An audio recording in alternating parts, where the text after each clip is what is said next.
Very warm afternoon and welcome. My name is Siew and I'm going to be your MC for this event tonight. The power of plant-based diet, right? Whole food plant-based diet.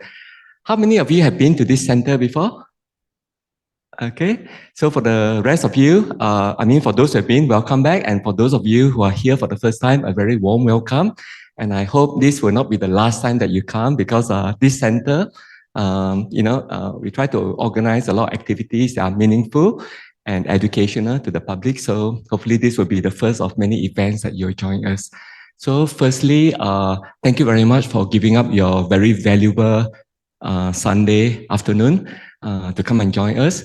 But I really hope that it will be time really well spent because it should be a very, very inspiring afternoon, very educational because we have 4 fantastic speakers, right? From a variety of background. We got healthcare professionals, a doctor, a nurse, and also other people who have adopted the whole food plant-based diet. So for those of you who are already adopting the diet, well done. If you are just dabbling or trying to find out more, it's okay because I think many things in life is a process, right? I think even for those of us who have adopted a whole food plant-based diet, very rarely is just overnight you suddenly transform your diet, right? And for the vast majority of people, including myself, it's a process and it's a sort of process that you eat more and more healthily throughout and changing your diet, right? So it's okay if your process takes a while and the length of time takes a while, but it's an ongoing process. So before I forget, a very happy New Year as well. We are 2 weeks into the new year. How many of you have made New Year wishes and aspirations? A few, but the rest of you probably did, but maybe you want to be private. So I hope most of you would have made wishes about wanting to be healthier, happier, and hopefully attending today can be part of the event where you learn how you can be healthier and happier as well, hopefully, right? For those of you at the back, if you struggle to see me or hear me or see the slides, welcome to move forward, right? Because there are still some empty seats. Promise we won't ask questions. So those of you at the front, very safe, right? Yeah, you will have chance to ask questions later, right? And in fact, many of you have posed questions when you sign up online. I won't go through the details of the questions, but many of it is about how to adopt the diet. Is it safe? How do we get all our nutrients? The benefit, is it science-based? Is it real? So lots of questions. And I'm confident that our 4 speakers will answer the vast majority of your questions and give you more information beyond. But at the end, if you still got any burning questions, please feel free to engage our speakers. So the format is going to be 4 speakers. Each one will speak for about 40 minutes and then ending by a panel discussion, right? Yeah. So there will be no intermission, but if you do need to have a biological break, it's just outside the hall, right? So, so these are our 4 speakers. I will go through a more detailed introduction. So, just like to share this word from Dhamma Master Cheng Yen, who is our spiritual teacher for many of us.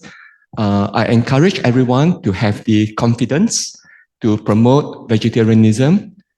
And why? To protect the earth and to protect your physical and spiritual health, right? Having great love not only means cherishing ourselves and all people, but respecting, protecting, and cherishing the lives of all living beings, okay? Right, so before we start with the talks, let us share a little video, a short video.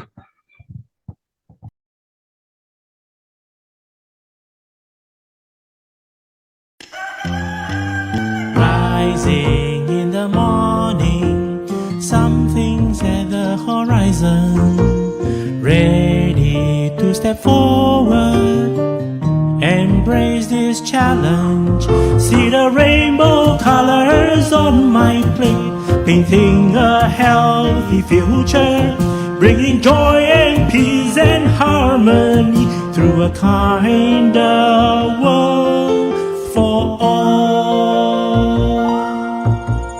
Healthier means 21, meant for you and me. Healthy Healthier me, 21. There is something for everyone. Flavors of nature, whole grains, proteins and veggies. Savior every moment towards my transformation. See the rainbow colors on my plate, painting a healthy future, bringing joy and peace and harmony to a kinder world for all. Healthier me, 21, meant for you and me. Healthier me, 21, there is something for everyone. La la la la la la la la la la la la la la la la la.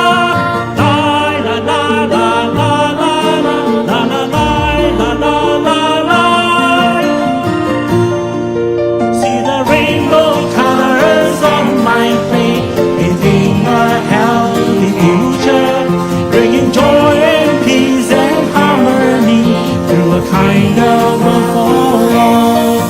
Walk this journey of wellness joyfully. We are one with Mother Nature, spreading hope and love to all animals. Let's start from you and me. Healthier me, 21, meant for you and me. Healthier me, 21, there is something for everyone.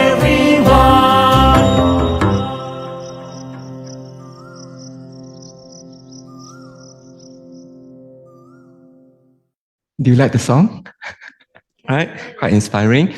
So that this song was recorded, I think, quite a while back by our volunteers, and the main speaker is Dr. Chi, who is unfortunately unable to join us today. He's a dentist, and this was before he adopted the whole food plant-based diet. So I think even if he's in the audience today, you may struggle to recognize him because he's lost about 30 kilograms through just adopting this. So it's worked for him. This is the before. So one day, hopefully you get to see him after. Okay, now without further ado, let's welcome our first speaker. Is Miss Chong Siew. She has tried the 21-day challenge, right? And this is a program that we started a while back where we tried to introduce this healthy whole food plant-based diet to the general public. So rather than deciding to adopt it for life, you just try it for 3 weeks first, right? And I think 3 weeks for most people, if we make it easy, a way of getting the food easily, either through catering or you cook yourself, right?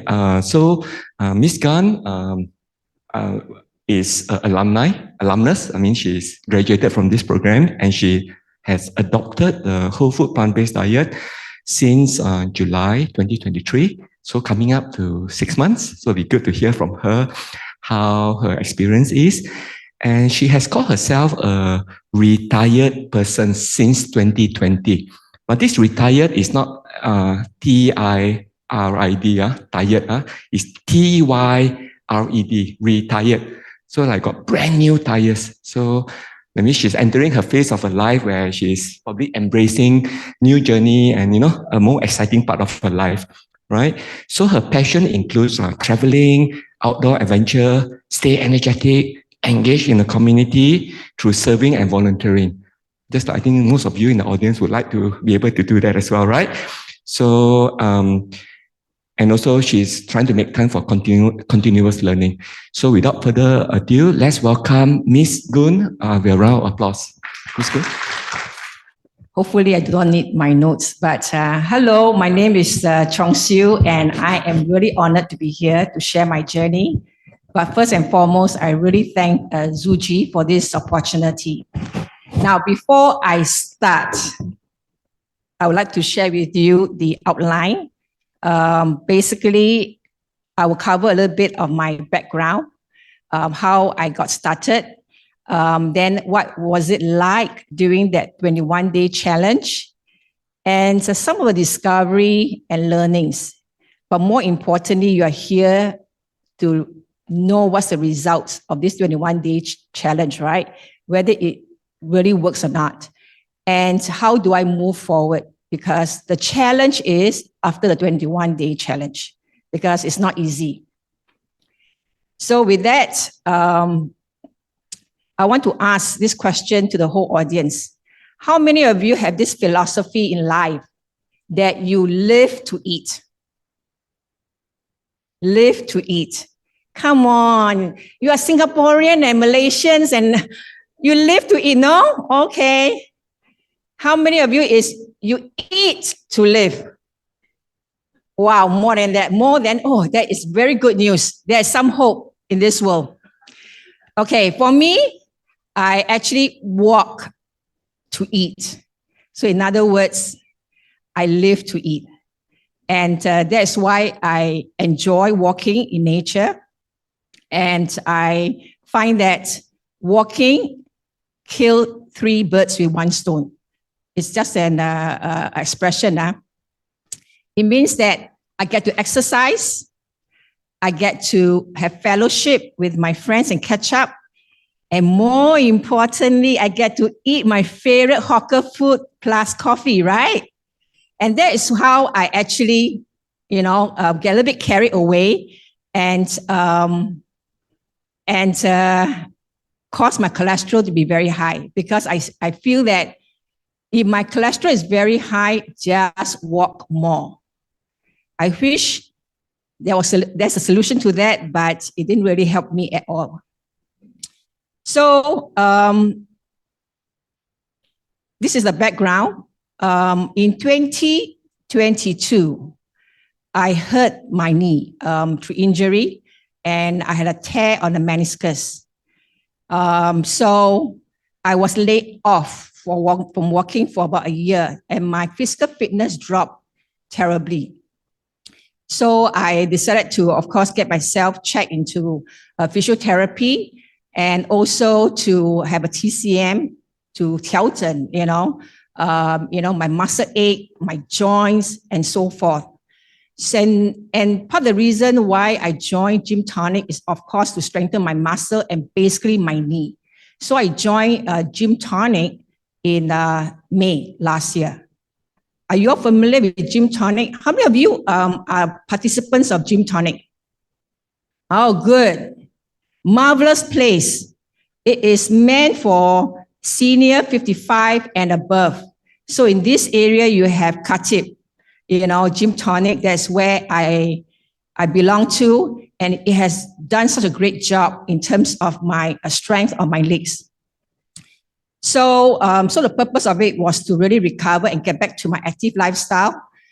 So when I joined, that is where I got introduced into 21-day challenge. Now, let me tell you about my true health status. Number 1, I have a cholesterol of about 270. That is super high. For the last 3 years, since 2020, I'm not able to bring it down, even though I exercise a lot. But I also eat a lot because I have no allergy. I don't have to worry about, allergy here, and that's why I eat whatever that's on the table. So that's equivalent to what 270 is about 6.9, almost 7.0. So that's very high, and doctors wanted to give me statin, but I said, hey, give me time to change my lifestyle, But in fact, when I think about it, I'm actually a walking time bomb, because you cannot not do something about it, right? So that is how I got introduced to the whole food plant-based. Secondly, another health issue is I have arthritis on my fingers and osteoarthritis on my knee, and it got worse as each year passed by, from bad to worse. In fact, because it's very stiff and it's painful. And my last finger is kind of, my last pinky finger is kind of like painful, acute pain, last year, just before I joined Gym Tonic. And then thirdly, I find that I'm kind of lethargic at times, not mentally alert, and also suffer from brain fog. So these were the reasons why I actually decided, of course, to join the 21-day challenge. So I'm sure all of you are familiar about the whole food plant-based. Are you guys familiar about whole food plant-based? No meat, no milk, no cheese, consume mainly plant-based food, very little oil, very little salt to taste, preferably also little sugar, and no fish, and so forth. So that is the overall whole food plant-based. I'm sure the other speakers will give more detail. So when I first heard from the staff whether was I interested to join, I said in my heart, that is crazy. That's impossible. You know, I'm a Singaporean. You all are, and Malaysian. We all love our food. And I know that no way I would be able to do it. But the staff at the Gym Tonic was very, very encouraging. Never give up. And actually used the word challenge. And I took up the challenge because that's my favorite word, you know. But I actually say only yes after I have a couple of minutes of self-talk and reflect, you know, and have some self-examination, you know, should I go on board? Because 3 weeks not having your favorite food is like going, like a drug addict going cold turkey. It's not easy, you know, because of many, many years and decades of consuming whatever you want to eat. So I really struggle. So I have an honest conversation with myself and I ask myself, if it's not now, then when? You mean I will start to change when I'm in the hospital bed, waiting to get treatment versus prevention, which we all know that prevention is a better, superior method, right? It's better and superior. Secondly, if it's not me, then who? I have health issue. I could not bring down my cholesterol, even though I walk a lot, I exercise a lot. On the average, I clock 16,000 steps every day, you know. But hey, it doesn't do anything to my cholesterol. So I kind of feel that I need to do something about it regarding this undesirable cholesterol level, do something about my arthritis and the pain I'm suffering from. And also because of arthritis, which I think some of you have this problem, you lose your strength, right? You cannot even open a brand new chili sauce bottle, you know? So that's the issue that I have. And I feel that, you know, if it works, great. I have a solution. If it doesn't work after 3 weeks, stop. So this is how I psych myself up. And then lastly, which I think is just no excuse, I'm only a few minutes away from the Gym Tonic location where I'm supposed to pick up the food. That's where they'll deliver the food there, Monday to Friday, lunch and dinner. So how easy is that? Couldn't get any easier. And I think it's meant for me to go on board with the 21-day challenge. And then one of the things that the staff there shared with me is that there is support and resources. They will put together a cross-functional team with doctors, dietitian, food QC, the tech team, you know, the admin staff, to bring all the participants together, create a chat group and everything else. So there are a lot of resources available, okay? And then the next thing that I actually plan to do, because I say, oh my gosh, this is 21 days, not easy. I better cut down my social life. So my social calendar, I actually cut down to a minimum so that I could pick up the food on time and then not be tempted when I go out, because they are quite strict about the whole food plant-based gold standard. It's of course up to you, but they try so that you can see the results. And of course, I journal. I did journal the journey from the first day onwards. And that helped me to reflect later on whether I should continue or not. So what's the journey like, on week 1, right? You can see the face, right, the emoji. I'm telling you, when I picked up the lunch box, the bento box, it was huge. I transferred the food to the plate. You look at the plate. It was more than double what I normally eat, And then I tasted it, and it was bland and tasteless. I gave a rating of 0 out of 10, okay? So I had this adjustment problem, And then, of course, just let you guys know that even though they only do the delivery of bento boxes, lunch and dinner, breakfast is on your own, and weekends for some location. So they will prepare you regarding the recipe and what you're supposed to do, and then set expectations. So there's a kick-off Zoom meeting so that you are not being left alone. They actually guide you and support you throughout the journey.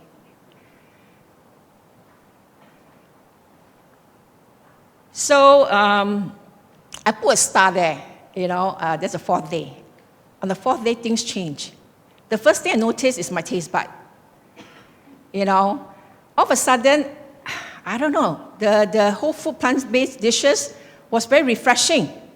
I gave a 4 or 5 out of 10 because I could taste the freshness of it. And it was very refreshing. And because of I was encouraged to make sure that I don't skip my breakfast. So I have 3 full meals a day, right? Because of 3 full meals a day, you do not snack much in between. It is, as you can see the earlier slide, it's full. It's a big portion. But because you had a filling meal, you don't feel hungry, okay? And then I find that on the 4th day, my pinky finger, the last finger, less acute pain, all right? In fact, within a week, the pain was gone. And then I feel better in terms of mental energy. It got better. Now, I took a picture of this bento box, stainless steel. I didn't believe. I said, how could these dishes be cooked without oil? There's no oil. I keep wiping my fingers, no oil, And I asked question, how you guys manage to cook any dishes without oil? They will share with you the secret later on, okay?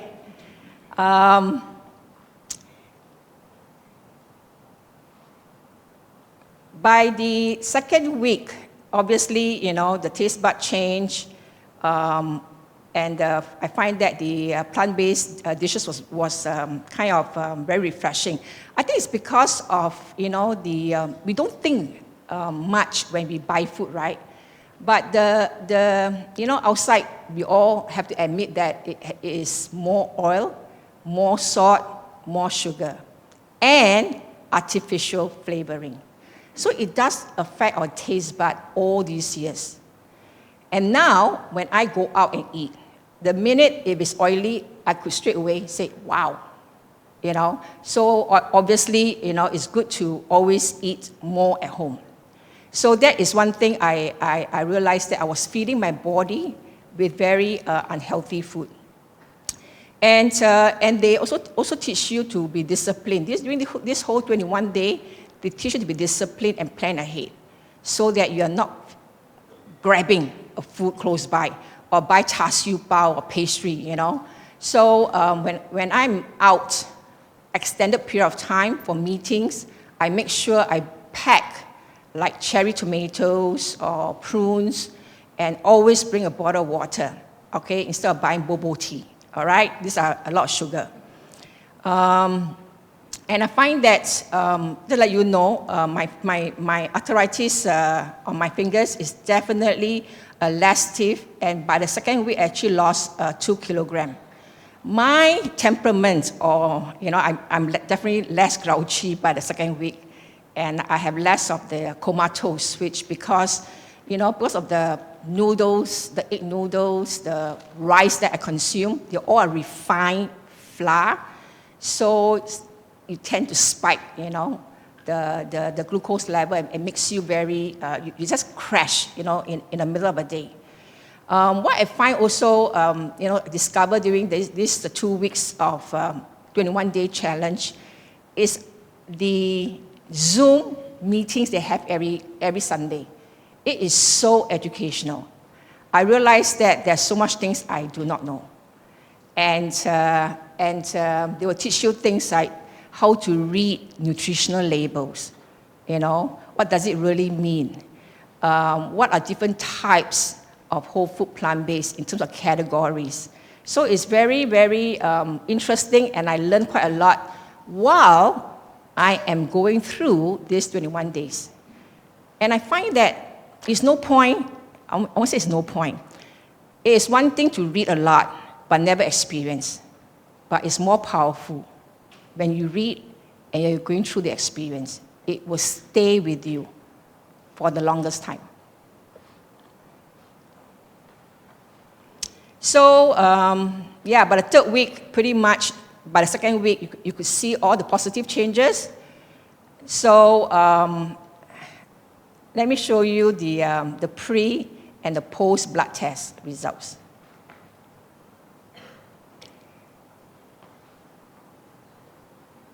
I took the blood test on the 27th of June. That is just before the start of the 21 days challenge.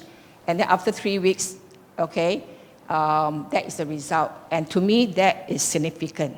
I walked for 3 years. It never come down. This is 3 weeks. I was shocked. From 6.95 to 5.99. And then doctors look at total cholesterol, the LDL, the lousy cholesterol, is 4.84 to 4.12. I was shocked, And then I not only lost 2 kg, my belly circumference was reduced by 5 centimeters. So for women who loves to lose weight, that is the answer, huh? But that should be your secondary reason. You want to be healthy, right? So that's very encouraging, plus also my arthritis and the pain.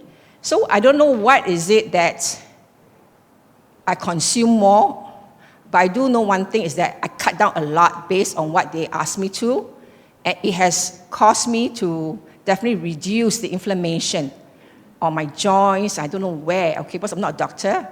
I'm sure you'll get more answer from them, but it's just amazing. So what are some of the learnings that I experienced during the 3 weeks? To summarize, I experienced breakthrough by the 3rd week. Breakthrough meaning that I love food, and I thought that I can never get out of it, and nobody should out-talk me to tell me don't eat. So to be able to break away from the craving, to be able to break away from the food, I think it's just freedom, which means I can decide what I want to eat without being, having that kind of trap or bondage. So it's kind of an exhilarating experience for me when I realized, hey, I could do it for 3 weeks. It's a wonderful feeling. So you guys got to try it. But by the 3rd week, I kind of like getting a bit anxious because it is decision time. Should I continue or should I not continue? Will I be able to sustain it? I tell you, that was tough.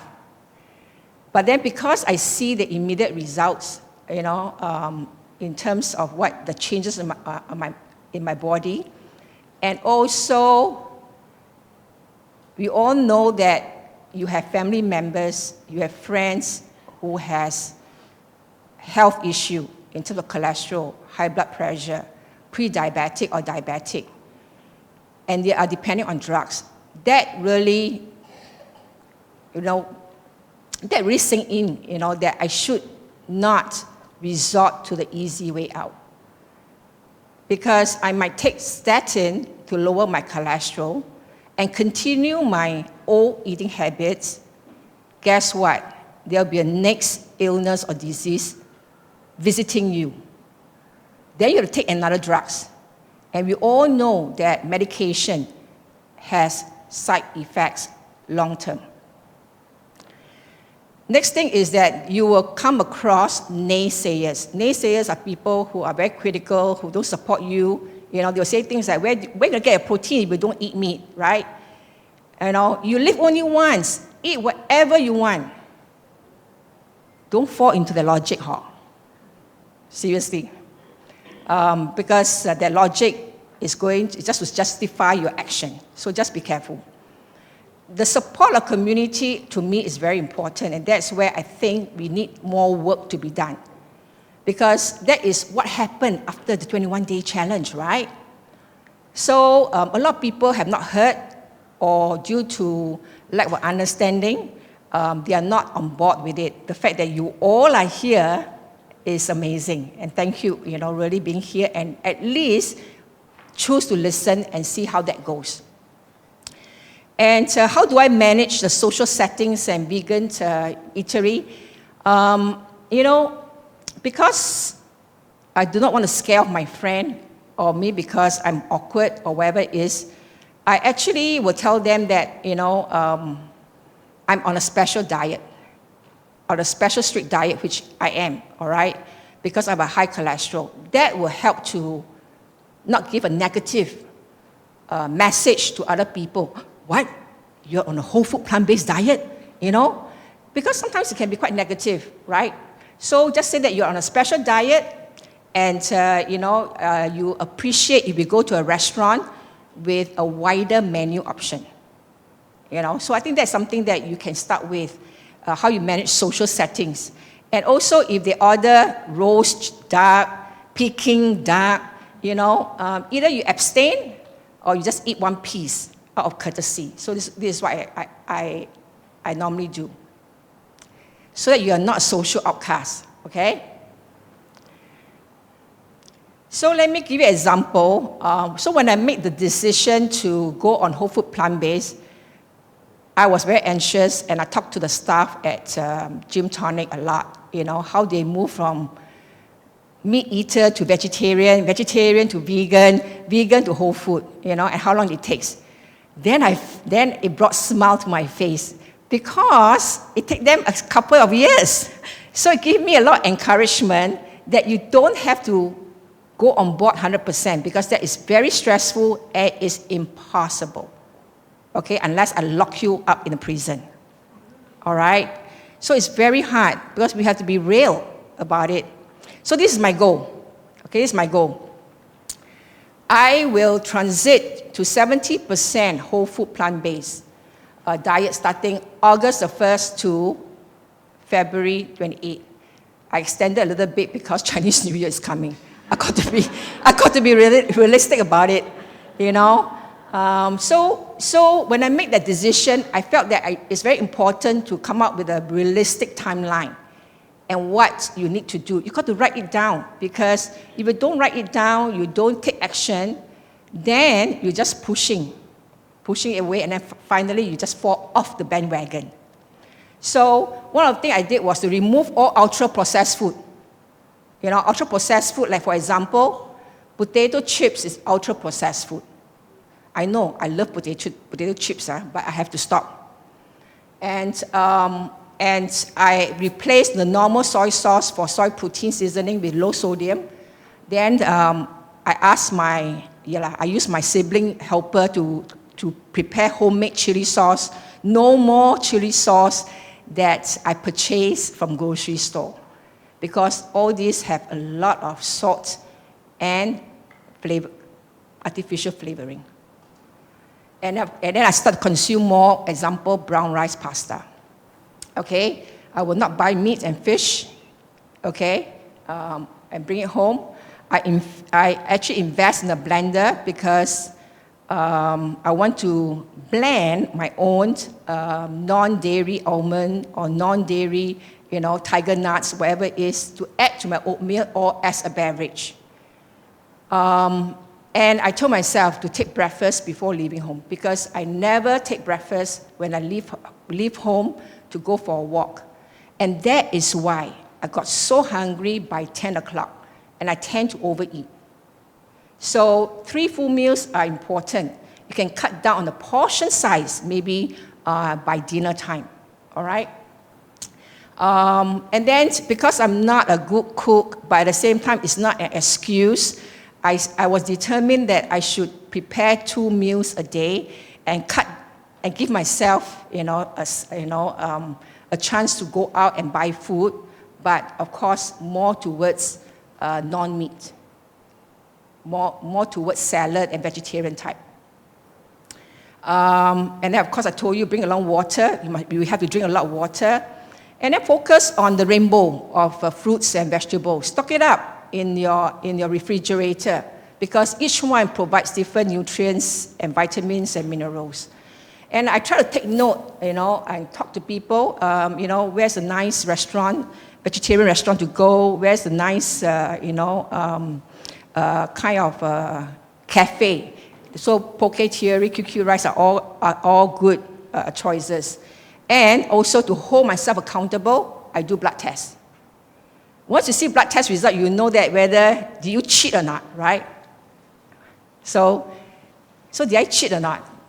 So I have been 6 months, but I did a blood test on the 30th of November. So I was also quite surprised at the results. So this is what I did. So what I put it into a slide, all right? This is the result. You look at 30th November, the total cholesterol has dropped from as high as 6.95, 5.99, and now is 5.41. My LDL, which I was kind of like surprised, dropped to 3.57. So with 70-30% or 70-30 rule, it works, but you have to stick to it. When I am alone, I try to eat clean. It's very hard, sometimes in social setting, but I try to manage the situation. Either I abstain, I join them, but abstain, I will eat only vegetable. Okay, so it's individual. So actually, I'm encouraged when I got these results. So moving on, I adopt WFPBD as my lifestyle now. So W, I walk the talk. I find that it's very hard for me to talk to people about whole food plant-based if I don't set a good example and live it out. Number 2, I continue my very active lifestyle. I walk, I do a lot, I still go to the gym tonic, and I do various sports to stay active and move because these two must combine, the diet plus the exercise. Now, it's not easy, the whole food plant-based, so you have to be patient and be positive.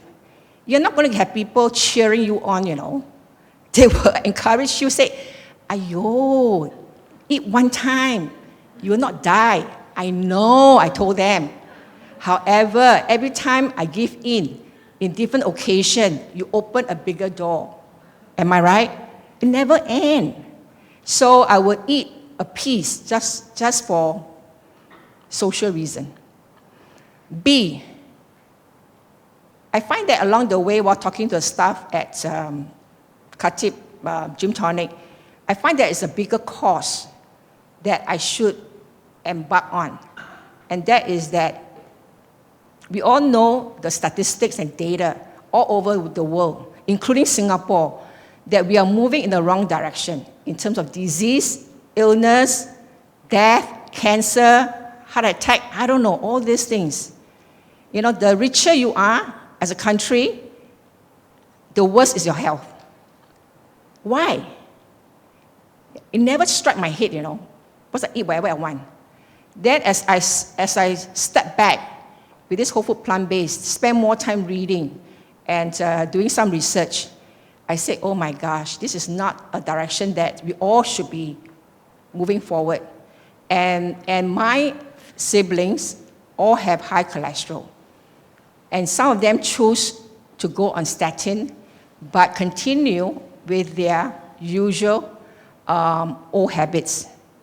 But it doesn't mean that they are solving the cholesterol. There'll be more other issues that might appear, more health issues. And lastly, because I can see the personal changes in my body, I began to deep dive into it, meaning that I want to get myself educated. So I did sign up for a class on that. And that will help me to be able to share my knowledge and whoever wants to know more and hear more. So that has been very helpful in my journey to stay on track. So I hope to stay on track, but bear in mind that, it takes more than a year for you to transit. Some people take 2 years, 3 years. So give yourself some slack. Don't put too much stress on yourself. Do whatever you can. But your goal has to be challenging. All right? 1 week ago, there was this article, right? You use this article on Straits Times about the blue zone. It's so timely, right? Talking about living to 100, and what did they do differently than most of the other nations in the world. I think, I'm not sure if we want to live to 100 if we are in hospital bed all the time, right? I think the quality of life is key. So they did talk about the whole food plant-based diet. They talk about movement, keep yourself busy, gardening, walking. They talk about also, when you wake up, there must be a sense of purpose. And lastly, and more importantly, they talk about strong relationship with your family and friends. So these are 4 things that the author mentioned, and if you have not read, go back and read. It's really worth reading about this blue zone and about Singapore being one of the manufactured blue zone country. I want to leave you with this quote, okay, with this quote. If you want different results, think and do different. Wishing for it won't make it so. I will encourage you to give a go at this whole food plant-based. There will be a 21-day challenge coming up very soon, and they will share the details later. But give it a go. It will change your life, and you will never regret. Thank you. Thank you so much. Thank you so much, Ms. Sun, for your very personal and very inspiring sharing about your own journey and your struggles. And I think all of us will have different experiences, but we are all aiming, well, at least if you're in this room, I suspect you're all aiming for the same thing, right? To be healthier, but yet facing challenges in getting there. So I think it's nice to be able to hear personal sharing from others, their challenges and how they overcome it, right? So thank you very much to Ms. Sun. Once again, can we give her another round of applause? Okay, so Ms. Sun has shared on how plant-based diet improved my health and wellness. And now I'd like to invite our second speaker, Ms. Vinitha Ang, to share on how the question of can food be our medicine, right? So a brief intro on Ms. Vinitha. She's a registered nurse who turned chef and holistic health practitioner. So this holistic with a W at the front, okay? So it's holistic and also whole, right? Complete. So Ms. Ang trained in nutrition, psychology, gerontology, that's about the science of aging, and healthcare management. And she has 15 years experience in holistic health practice, nutrition, and vegan culinary education. So I think she's very qualified to speak to us. And she would like to share about how through her personalized Nutri Health Consultative Service, with this holistic clinical nutrition approach, how she has helped many people to regain their health and improve their quality of life. So a big round of applause to Ms. Vinitha.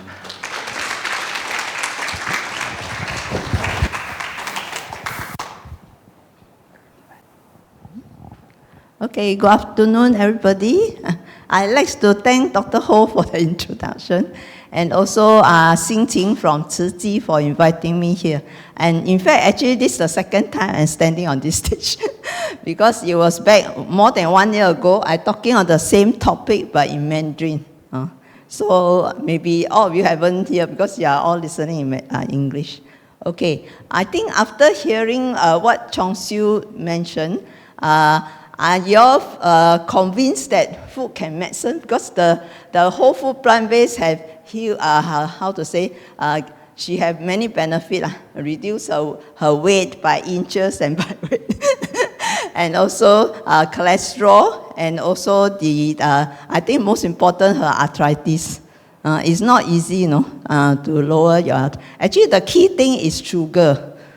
Sugar is a trigger. It's actually inflammatory. Plus, of course, all the oily stuff, all the meat stuff. And once you cut it off, and you're eating more vegetable, more fruits and whole grain, you're eating more what we call anti-inflammatory, antioxidant and all that. Of course, your arthritis will slowly go off.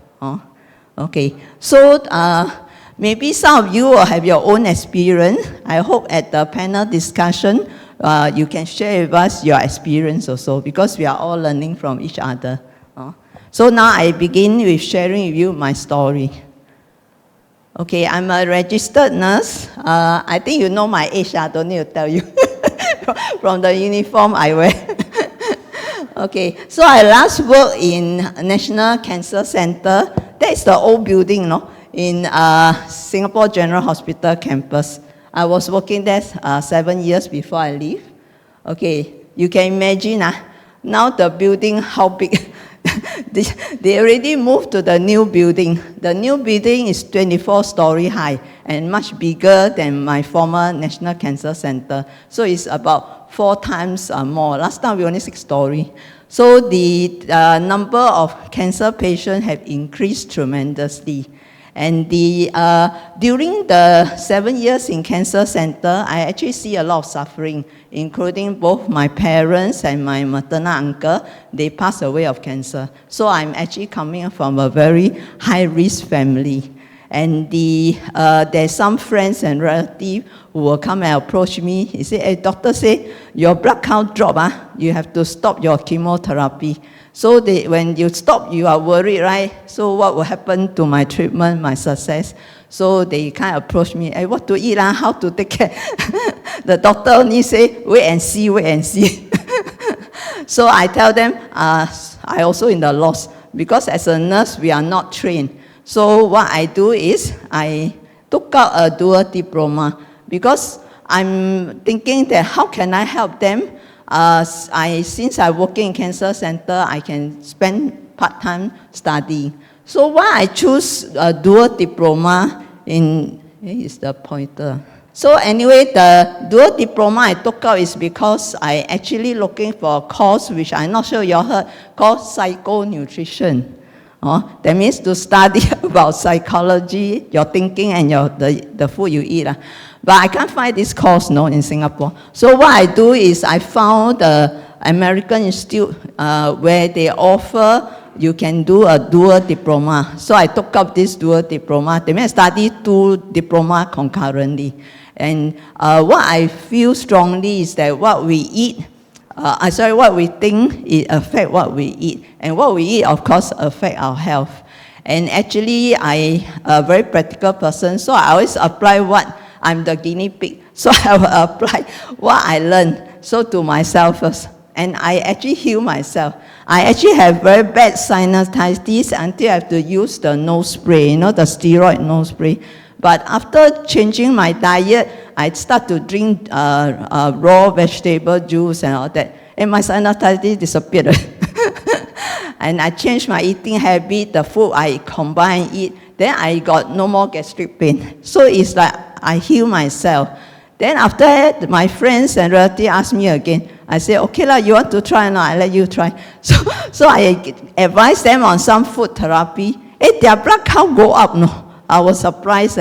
The white blood cell go up, red blood cell go up. Then I'm convinced that food can be medicine. So what I did in 2007, I decided to leave the hospital because if I stay on, I feel I can't do much to help more people. So in 2007, I embarked on I call it a holistic health practice, but actually I start off with feeding people first.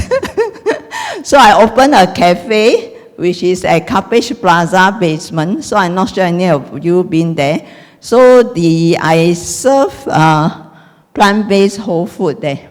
So this is where I started the plant-based whole food diet. But before that, I actually started vegetarian since 2004 while I working in cancer center. Because my mom passed away, as a Buddhist, we have to observe 49 days of vegetarian diet. So my 49 days up to today, which is 20 years already. So the whole food plant-based, in the cafe, actually we serve, as you see in the picture, I do serve some raw food, raw juices. And one of my signature is the raw sushi. It's no rice inside, it's all fruits and vegetables. And I make raw pizza also. So apart from this serving meal, I actually conduct classes. A lot of things come to me like naturally, one by one. Some of my customers say, Vinitha, how to cook this, how to cook that. Then I say, okay, I start a class, teach you how to cook. So I start teaching since 2008 until now.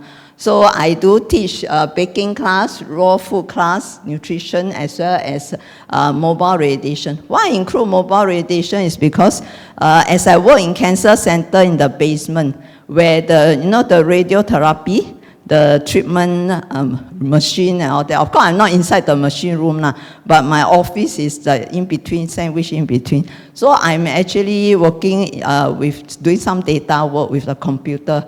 So I exposed to radiation. So I myself heal my body from natural therapy. So that's why I start to share with my customer to help them.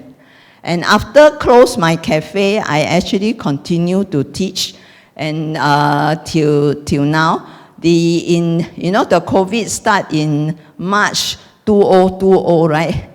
I remember clearly. It's because I started this called ACLP, or the formerly, some of you might have heard this word ACTA, is to train the trainer to teach skill future course. So I actually enrolled in the course before COVID start. So when COVID start, the tutor have to move us to online. That's where I started to learn Zoom, and I started teaching online also. That's why I actually did some online nutrition class. And in 2021, I joined PA, People Association, to teach in the CC, hope to reach out to more residents and more people. And again, I keep learning. So in 2022, I enrolled into a one-year specialist diploma with the Marseille Poly.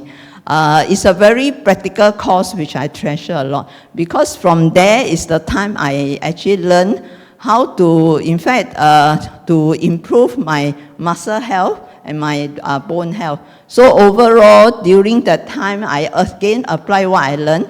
I improve my diet intake to increase my resistance exercise. I actually put on about 3 kg, which now I'm 50 kg. Formerly, I very hard to get into 50 kg, probably 46, 47.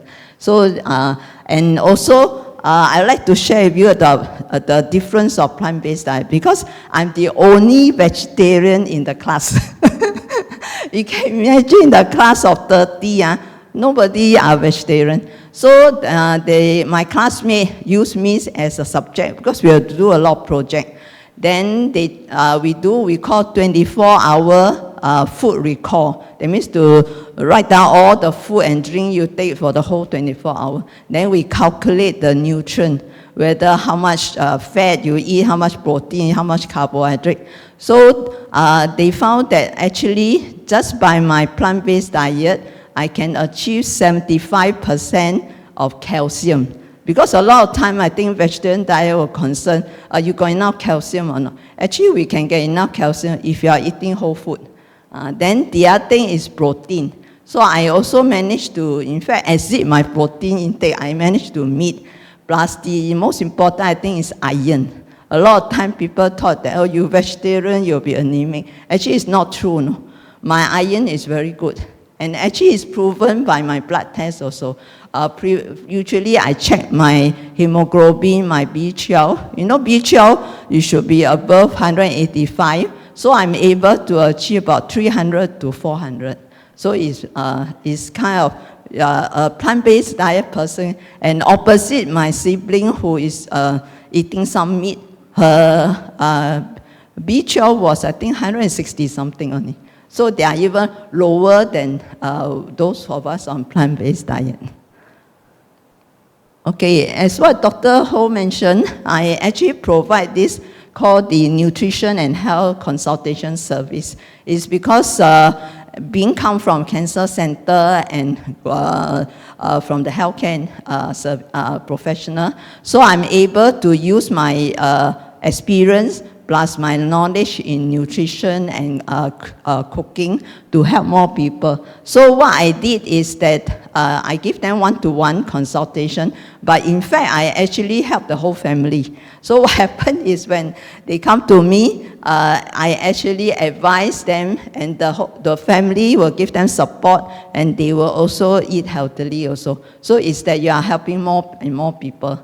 So including stage 4 cancer patient. And the other thing is, like last week I talked to a stage 4 cancer lady who had Filipino tube removed, no? And then she was quite sad. So I have to spend time, talk to her, encourage her, instill hope in her. Because a lot of time cancer patients do feel a bit lost hope that they don't live long, what can they do and all that. So all this were actually kind of important to look into their psychological and physical aspect. Okay, so now we talk about the food medicine. Hippocrates, the father of medicine, said that our food should be our medicine. Like, you know, the ancient Greek time, they do use food to treat illnesses. And even the Ayurvedic, you know, the Indian medicine, they also use herb and spices. And also the TCM, we also use some of this food therapy, we call it, like the red color for the heart. If it's yellow for the stomach, green is for the wood, and then for your liver. The black is for the kidney, and the white is for your lung. So this is a kind of food have been used for long history that it can be used to treat common illnesses also. So now I just sharing with you some example. Okay, so for medicine, we treat the symptom but not the root cause. Whereas for food, we treat both the symptom and the root cause. I give you an example, which is like just now Chong Siew sharing with you, the high cholesterol. So, or even high blood pressure and diabetes. All this, what is the root cause? The root cause is actually the unhealthy diet and lifestyle, correct? So, and a lot of time is obesity also one of the root cause, which later I'll show you some statistics. So if you think of it, if you take medicine, like just now she mentioned the statin and all that, it only treat the symptom. That means you lower your cholesterol. But if you continue the diet, you, as you say, another problem come out. So it doesn't totally cure and it doesn't sustain long. But if you were to use food, like the whole food plant-based, you can actually, first treat the root cause, which is actually, for example, if you're obese, you reduce your weight, and then your blood sugar, your cholesterol, your blood pressure actually will naturally follow. You will go down also. So when you go down, then your symptom, which is from the tree high, will actually disappear. Yeah, you get what I mean? So it's all interrelated. But we cannot, however, food cannot replace all medicine. Because I don't want to let people have the wrong thinking, oh, I eat food can already. I sick, I don't need to see doctor, I need to take medicine. Not everything food can be wonder. For example, if you need to go for surgery, you need anesthesia, right? Then if you have a serious infection, like recently have this outbreak of tuberculosis and 肺结核, you need the TB drug. You cannot use other medicine to replace. And food cannot treat also. And the other thing is like those with thyroid problem, you know, you need some of them need to take the thyroid hormone. That one also food cannot replace. There are food that help your thyroid function, but not food that directly give you the thyroid hormone. Okay, so I'm not sure you all do look out for some news. So the MOH, Ministry of Health, every 2 years they will have this survey where they come out the report, the population health survey they call it. So the most recent one is the 2022, where they mention that the incidence of high blood pressure have doubled, and also the obesity, that means those who are overweight also have gone up. The other thing they highlighted is about 9 in 10 Singapore residents consume more than the daily requirement of sodium. You all know how much salt you can only take per day? Anybody want to give the answer? It's 1 teaspoon only. So 1 teaspoon is 2,000 milligrams. So you can easily, in fact, in Temasek Poly, we check through the diet analysis. Because we are sharing by the different classmates, each of us will do our own, then we have group project. So some of my classmates present, especially got one guy, he eat outside 3 meals a day. You know how much his sodium intake? 5,000 to 6,000. But the lecturer say it's quite normal. No? That means it can happen if you are eating 3 meals outside. So for me, mine is about 2,000 plus. So I did count one of the day where I eat whole day at home. I actually managed to achieve less than 2,000.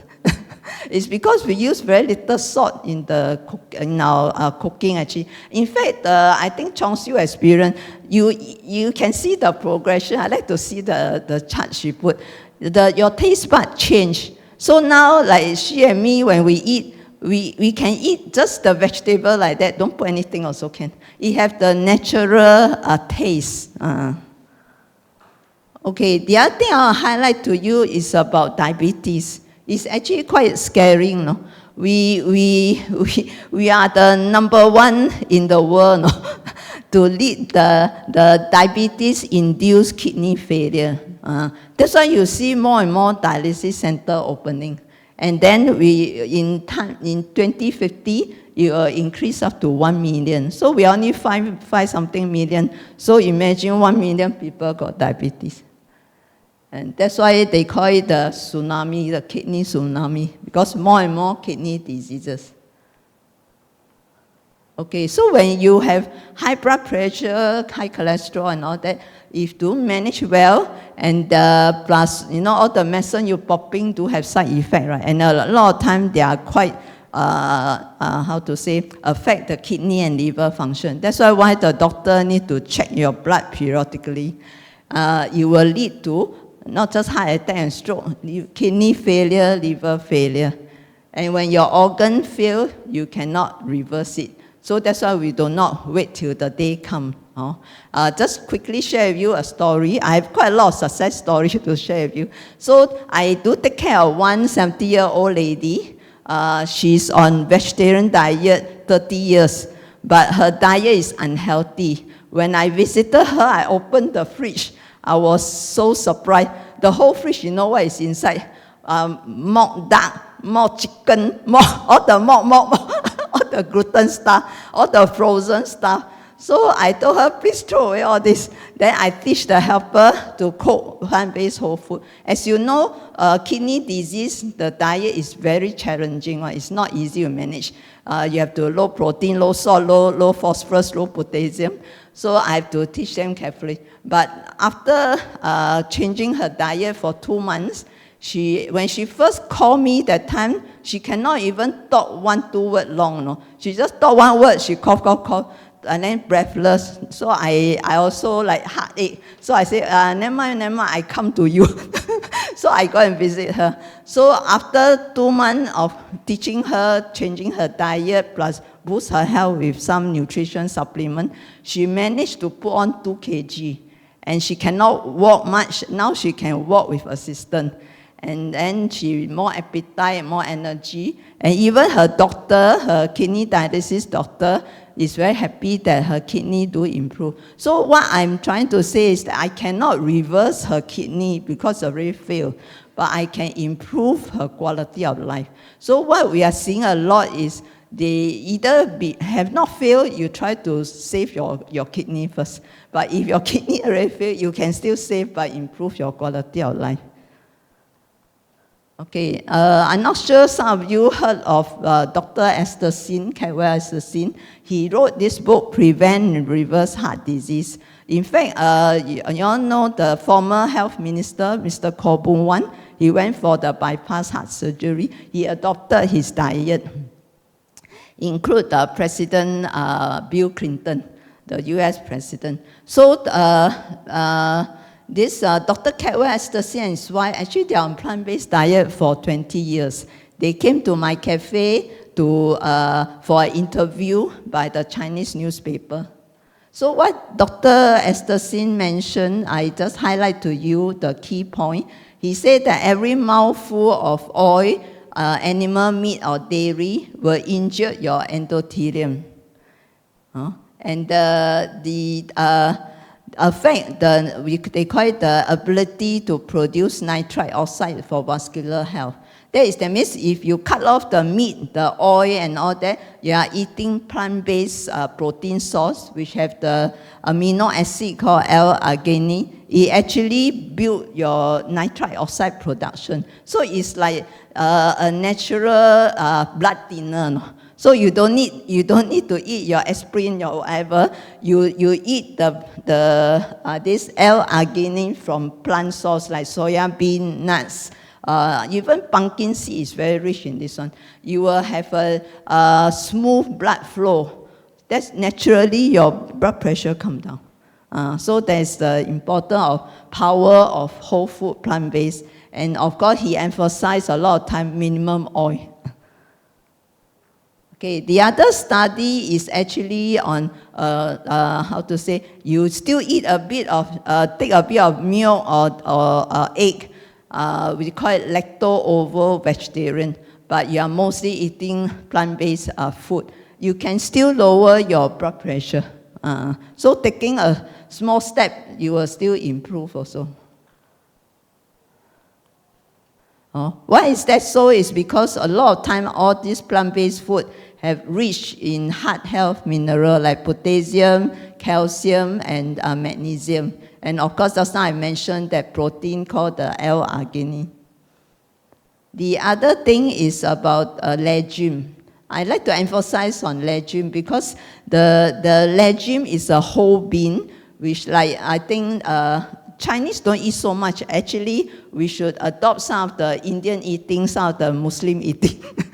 So you eat some lentil, some chickpea, and then split pea or navel bean. That means a variety of whole bean. It actually lower your blood sugar. They did a research putting people on whole food plant-based diet for 7 months, and their HbA1c, meaning measuring your blood sugar over the last 3 months, it have lowered back to normal. So that means to show that diabetes can be reversed. Okay, so now let me show you a video which have to show you how this diet can help to reverse or improve your tree high, including lose weight also. So I was finally able to find 16 people to participate in a program that we were calling our Plant Pure Jumpstart program. And the first step in that program is biometric testing. So to do that, I went out and I recruited a biometric testing company. We use analyzers where we can create what we call a motivational moment. So we provide results immediately, so we can sit there at that point in time and say, you need to make a change. Our message transcends political and cultural boundaries. First of all, personal responsibility. So then we sat everyone down and we had a 2-hour education session. This doesn't take very long at all. Also, guys, with tempeh, there's usually a local person that makes it. And then that was followed by 10 days of freshly prepared meals. And to do that, we used the kitchen space at Reed's.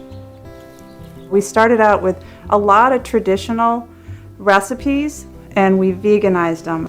Some examples are we made lasagna and stuffed it with tofu and added a lot of spinach and mushrooms. We used spaghetti and meatballs. We had a meatloaf, which was a lentil loaf, not a meatloaf. And as we went further, we added some quinoa. We added some unusual burgers. I'm thinking of the edamame burger and different things. So when I found that initial group, I tried really hard to get a cross-section of the community. So we had a politician, a business executive, a journalist, and a local cattle farming couple. This is something that's very important to me when we talk about this idea of plant-based nutrition.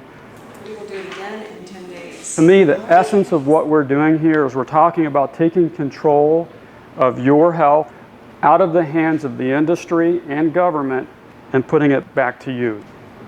Okay, so this is the idea here. The words that people oftentimes use to describe this are vegetarian or vegan, but it's a whole foods plant-based diet.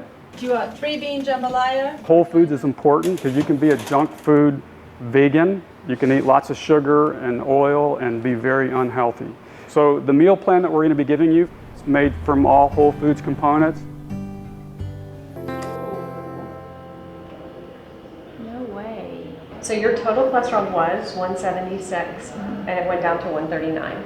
Your LDL went from 84 to, I can't tell how much there is because there's less than 45.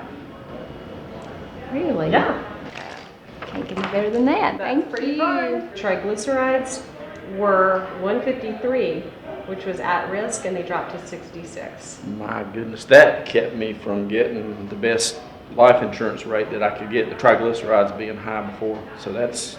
Your LDL? Average cholesterol fell from 196 to 148.5. LDL cholesterol went from 118 down to 86. Every single person here had significant improvement. Your total cholesterol is 150.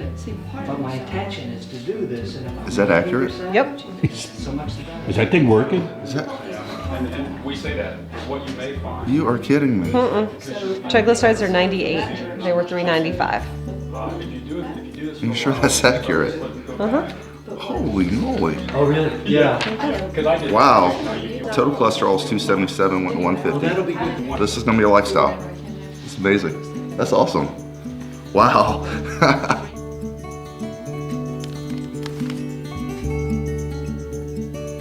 I've worked over the years with many of the manufacturers that make statins. And LDL is the focus. LDL is the number that they all want to bring down because it shows improved metabolic health. And I've been testing for 26 years. We've tested millions of people and I've never seen results like this.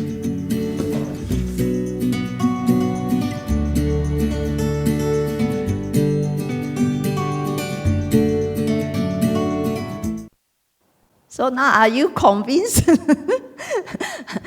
The amazing result. Okay, so just now what you have watched, the video, is actually, I tried to my pointer a bit. Okay, so this 10-day jumpstart is something like Tzu Chi. In fact, it's Tzu Chi adopt them one because Dr. Eddie Chan from Malaysia, Tzu Chi, he started the 21-day Healthier Me Challenge, which following the model of this 10-day jumpstart. Because this 10-day jumpstart, I think it started quite, 2015, I think. Because I actually saw the Plant Pure Nation video in 2016 when the Vegetarian Society screened them in Singapore. So just now the man who you saw do the introduction is Nelson Campbell. He's the son of this Professor Dr. T. Colin Campbell, who wrote this book called The China Study. So I'm sharing with you some of the results. The China study is actually back in the 1980s. No, you can imagine so many years ago they actually started this study. It's a 20 years follow-up study where they study 6,500 adults from 65 counties in China together with the Chinese scientists. So I just share you some key one. That is when your animal protein your intake go up, your cholesterol will go up. Whereas if you eat more plant protein, your cholesterol come down. And the other thing is related to the breast cancer risk. Because if you are eating high animal fat, your female hormone level will go up. Because you know the animal are being jabbed with actually growth hormone. So you will increase your breast cancer risk. And the third one, which is what I experienced, that is eating more plant-based food plus fiber. Fiber means from your whole grains and vegetable. The hemoglobin level go up because the whole grain got natural iron. And the other thing, of course, relate to the weight. In fact, a lot of time people thought that, you know, the keto diet where they eat a lot of meat, eat a lot of fat, they do work out, but it doesn't sustain because your body will store all this high fat, high meat as a fat in your body. Whereas if you go on the low fat, low protein, you are actually low in terms of animal protein, then you will shift your body fat to body heat, and that's you burn out the heat. That's why most vegan, you can see they are more slim. So there's a reason also. Okay, so I'm being inspired by this 10-day jumpstart as well as the China study. So in 2017, I actually self-published this cookbook. And in 2019, I translate into 95% bilingual. The aim of this cookbook is not the common cookbook where you see only recipe and all that. The whole thing is aimed at education, to tell people health is wealth, how we look into the environment, the food chain, the chemical toxin, and health risks. And I have a section to guide you to start off with this whole food plant-based diet, and also the breakfast, lunch, and dinner recipe. And also, of course, we cannot go away without all the local specialty. You know, that you like satay, you like chicken rice, you like mee siam. So I have some of this, I call it veganized. I change it to more healthy ingredient. Okay, just share with you the success story of Tzu Chi, this 21-day challenge. Up to now, they have globally more than 14,000 people participated. And they are, of course, the blood test, like what Chong did, is only a certain percentage because their self-pay is voluntary. I hope there will be a study. But it's quite hard to get this type of research fund in Singapore. But I hope there is some organization can sponsor this type of research. Because coming from a healthcare, I did research quite a number of years when I worked in KK Hospital. So I hope there will be chance that we can do a full research on this plant-based diet. So of the 2,000 over people who did the blood test, you can see the result is quite good. That means those improve after 21 days is ranging from 80-something to 90-something%. And those who have achieved normal, that means their blood pressure become normal, blood sugar normal, and cholesterol. In fact, cholesterol is the most high one. You can have 79% have normal total cholesterol. And they did not mention the weight here because I think quite a lot of them, I do attend some of their sharing session, quite a lot of them have weight loss. And one of the most significant one I'll share with you is our friend Dr. Chi, who lost 25 kg over just how many months? 5 months, I think. And he continued to lose, I think. So he normalized his cholesterol level also. So I think you see his video, very, how to say, jovial and kind of impressing people. Okay, the other thing I'll share with you is this Dr. Low from Tzu Chi Hospital in Taiwan. I attended one of his sharing. He's mentioning about stroke. You know, you can see the green color. The green color is those on healthy plant-based. So I think he means is whole food plant-based, which can lower the stroke risk a lot. The arrow come down a lot. Whereas the red color is those on meat diet, meat-based diet. It go up instead. Your stroke risk is higher. And the middle one is those, I call it traditional vegetarian. It means the common one you can see in the hawker center, food court. Those are lower a little bit only. Okay, the other thing is Kutepat Hospital. I hope more and more hospitals like Kutepat will join in. The staff, dietitian, and chef actually last year joined Tzu Ji, the 21-day challenge. So she tried out this bento. So they actually interviewed the staff. So what she meant is this can be the not a sick meal, but a preventive meal, because she also benefit from it. Just a quick share of my success story, because it's running short of time. So my cousin, this 46-year-old is my cousin.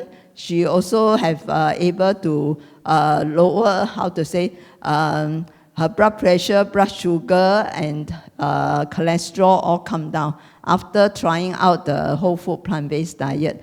And the doctor kind of automatically remove her medicine because she's newly diagnosed. If you are already diagnosed, sometimes I don't advise you do it this way, but can start on the diet first. So I also have another gentleman, after 1 month trying the diet, you can see from red color become blue color. And I have some success cases of cancer. NHL is non-Hodgkin lymphoma. It's a stage 4 lady also, have very good response. And I have a young boy who have a big tumor in the chest, cannot be operated. And chemo failed because it caused blood clot in the brain. He also tried switching. Sometimes they cannot go 100% plant-based, but I get them to eat a bit more organic vegetable and whole grain and cut down the meat, and it does help them actually. This is research done by NUS site also to prove that fruit and vegetable improve our cognitive health. And I'm not sure you all heard of this food pharmacy. In US, they use food as medicine intervention, so that the clinic don't prescribe you medicine, but they prescribe you healthy food. So I hope there will be this kind of food pharmacy in Singapore. Okay, why I show you this picture on this is a whole grain nutri soup. It's because one day my student come to my house. She's going for a fibroid operation, and she's very anemic. So even the doctor give her the iron pill, it doesn't help her go up so much. So I happened to cook this soup at home, so I serve her 1 bowl. After 10 minutes drinking, wow, her face changed. Her lip become more reddish. Then I say, hey, this soup very good for you. So I tell her, you go and cook. 1 week, you drink 2-3 times. Then she really drink and she continue her iron pill. Then her blood count go up, go above 10, because she's actually 8 or 9 only. Then she can go through the operation smoothly, and she's very happy. The recovery is very good also. So I actually take care of some of them who, before operation also, to help them build out their health. So this whole grain nutri soup recipe is in my cookbook. I brought some book here, so if you can, after the event, you can take a look. Okay, this is the book. Okay, just a quick one. Okay, so I'm sure some of you like all this popular hawker food. Just a quick share why all this food cannot be used as medicine, because a lot of time they are processed, high fat, high carbo and sodium, but most importantly, they are low in fiber, micronutrients. And even the common vegetarian, they usually use tau kwa, tau hu, tau po. Actually, they are all processed also, because their nutrient is very low. Even mushroom, not much protein. So it's better we eat more whole food, plant-based, which like just now Chong shared with you. And the important part is when you eat all those chicken rice, laksa, mee siam, all the seafood, you cannot eat it without eat the cholesterol, without eat all the whatever the animal feed have. So what the animal eat, you eat. You always think like that. Then you will not eat the animal meat actually. Okay, so to round up my talk, for food to be medicine, you must use it the right way, the right food in the right way, and apply it holistically, constantly over a period of time. There is a whole food plant-based plus some organic food because you have to avoid all the toxin. And then important psychologically, and you must have the perseverance to continue and don't give up. Then you will achieve, and not just for your health, but for the whole planet. Just if you want to join the next challenge, you scan this QR code. It's coming out in April. I think later they will share also. Just upcoming for my classes. Next week, I have a Lo Hei workshop at Wellness in Bras Basah. Is using whole food plant-based concept. So you can join us there. You just scan the QR code, or you can text me later. In March, I'll be coming out this course. This is the new course that I'm applying what I learned in Temasek Poly to help more people to live well, age well. It's a personalized experiential course. That means you get to learn yourself how to assess your own nutrition, your muscle and cognitive health. And also I'll teach you some cognitive and resistant exercise. Plus also we'll apply some whole food nutrition, Nutri-Meal nutrition there also. So same thing, you can scan the QR code if you're interested. But you can read more inside the website. Okay, or you can also link up with me through Facebook or WhatsApp. Thank you.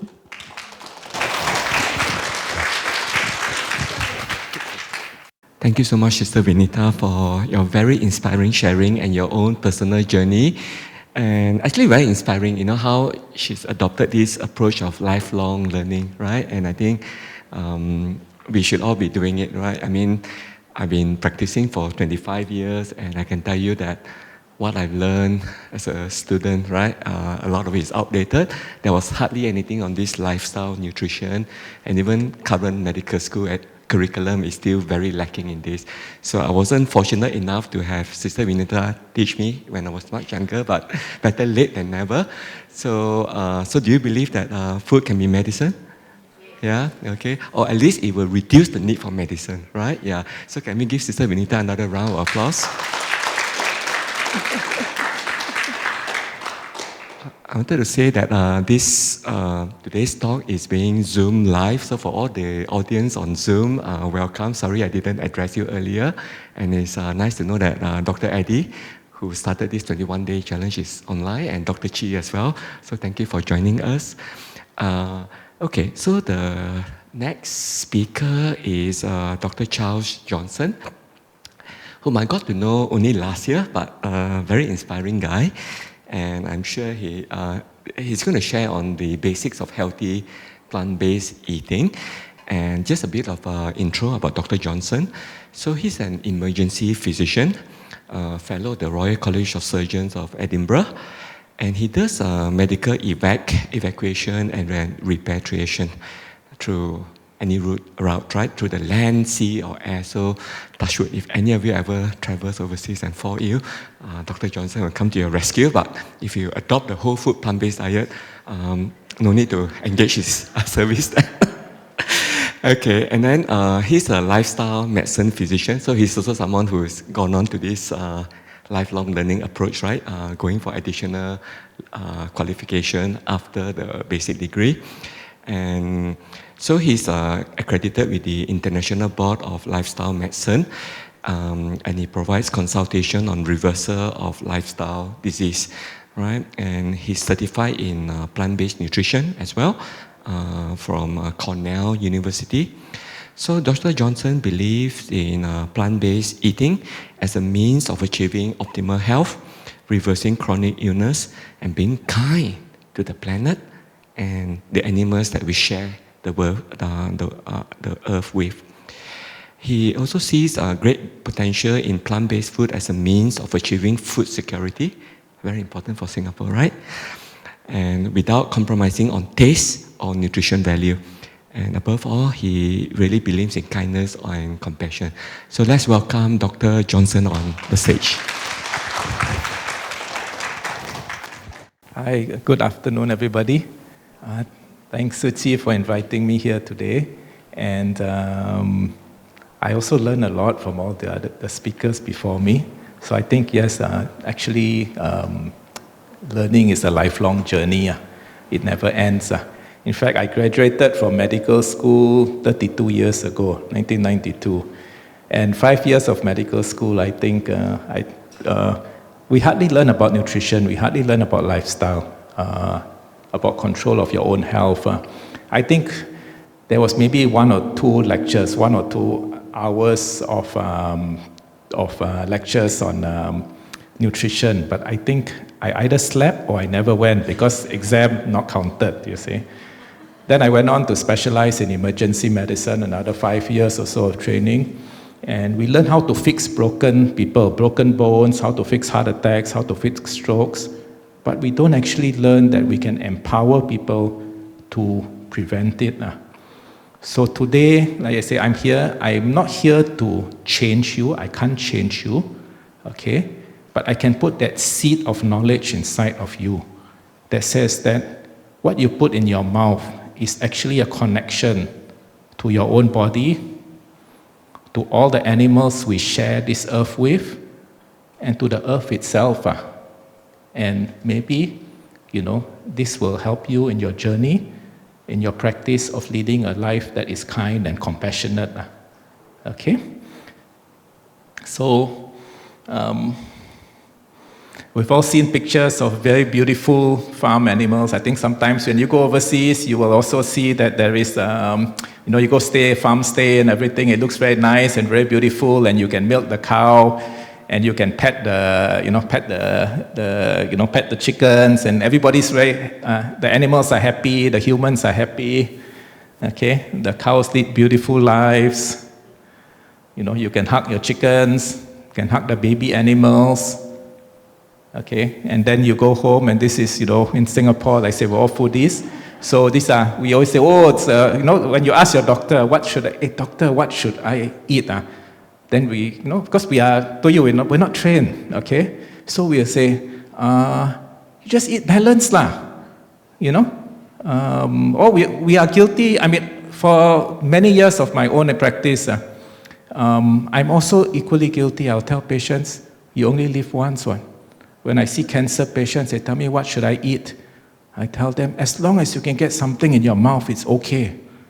And only a few years ago, I embarked on, someone sent me, actually, I just tell you my story. So about 5 years ago.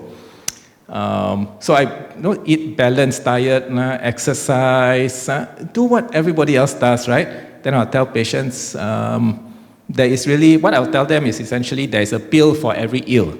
If you're sick, I find a pill and give you, and you'll get better. We give patients bags of medicine and everything. That's what we do. That's what we do in hospitals, and we're doing that for many, many years. And one day somebody sent me this WhatsApp video showing me a picture of very cruel farming practices in the world. And I looked at it and I said, wow, what is that?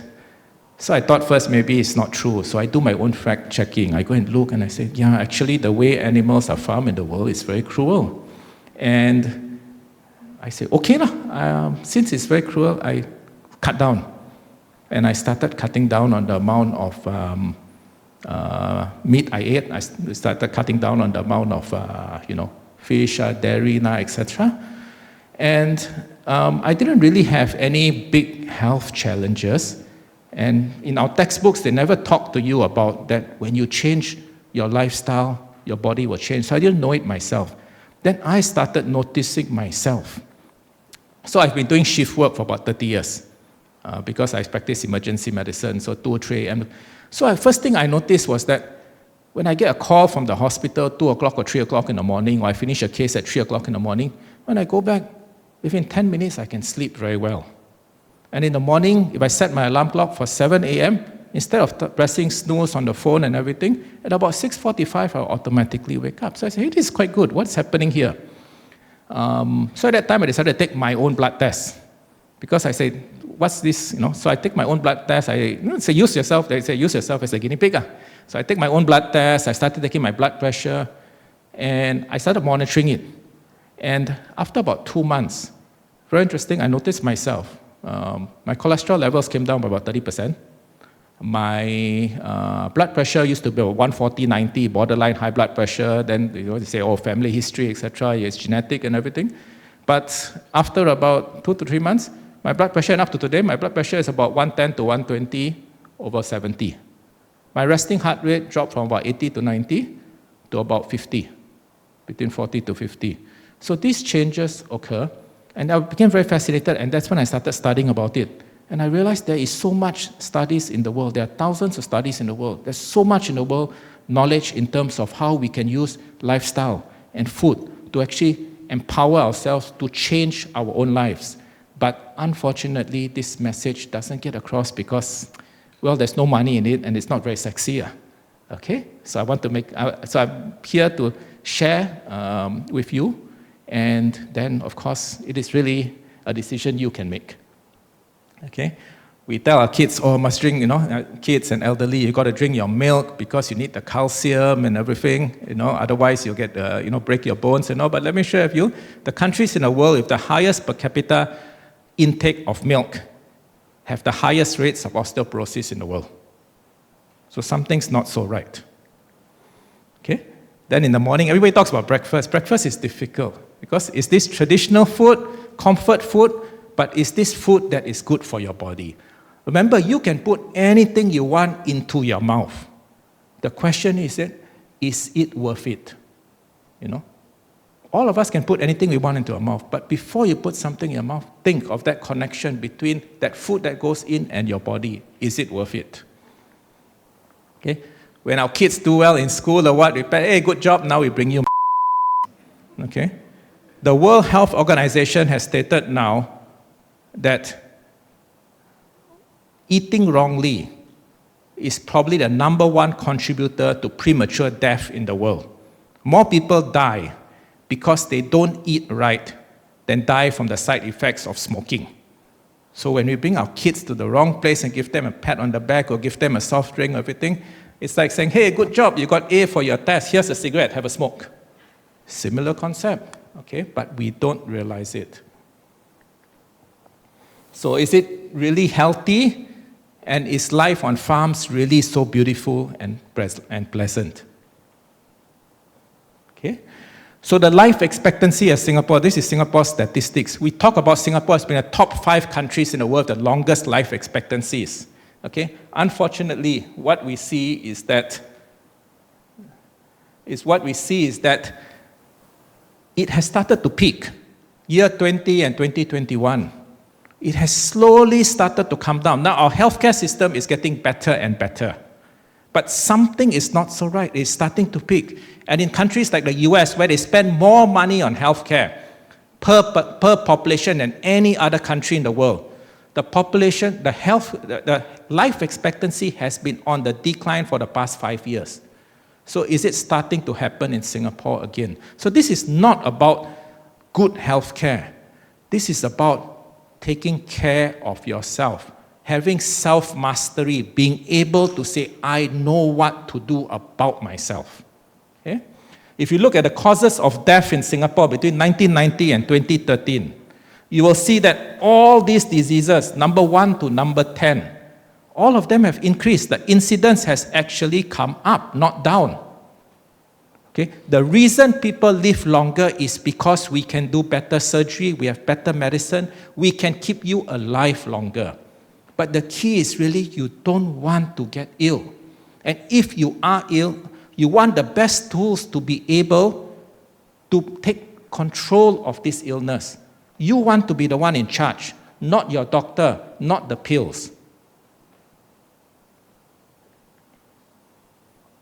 Okay, Singapore, this is the healthy plate. This is what Health Promotion Board promotes as the healthy plate. So actually, even you look at this healthy plate, you realize that even normally, when we talk about balanced diet, when a doctor tells you balanced diet, 3/4 of your diet is already actually plant-based.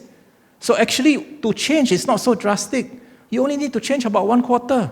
The bulk of your food that everybody should eat is already mainly plant-based. So we have known for a long time that meat, whether red or white, is actually bad for you. Okay? It's just which is worse. So red is worse than white. But white is way worse than no meat at all. Or white is worse than tofu. Tofu also white, huh? Okay? And we have known this. If we look at that article, New York Times, that article was actually written in 1907, 115 years ago.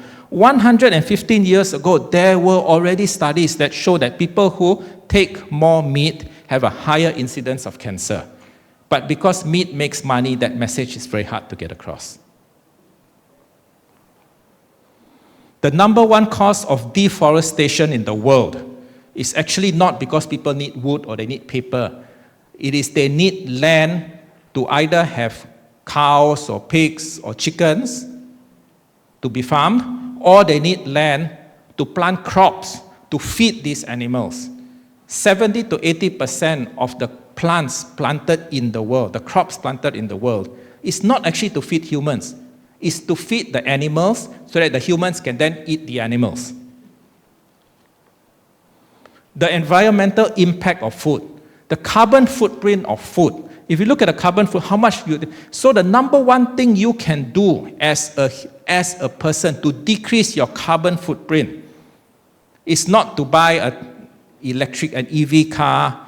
It is not to, say, oh, okay, I'm going to walk instead of taking a car or something. It is simply to cut down your meat intake. Because the number one single biggest contributor to global warming and deforestation and use of water resources in the world is actually man's or the human desire to eat another animal. And this is what a real chicken farm looks like.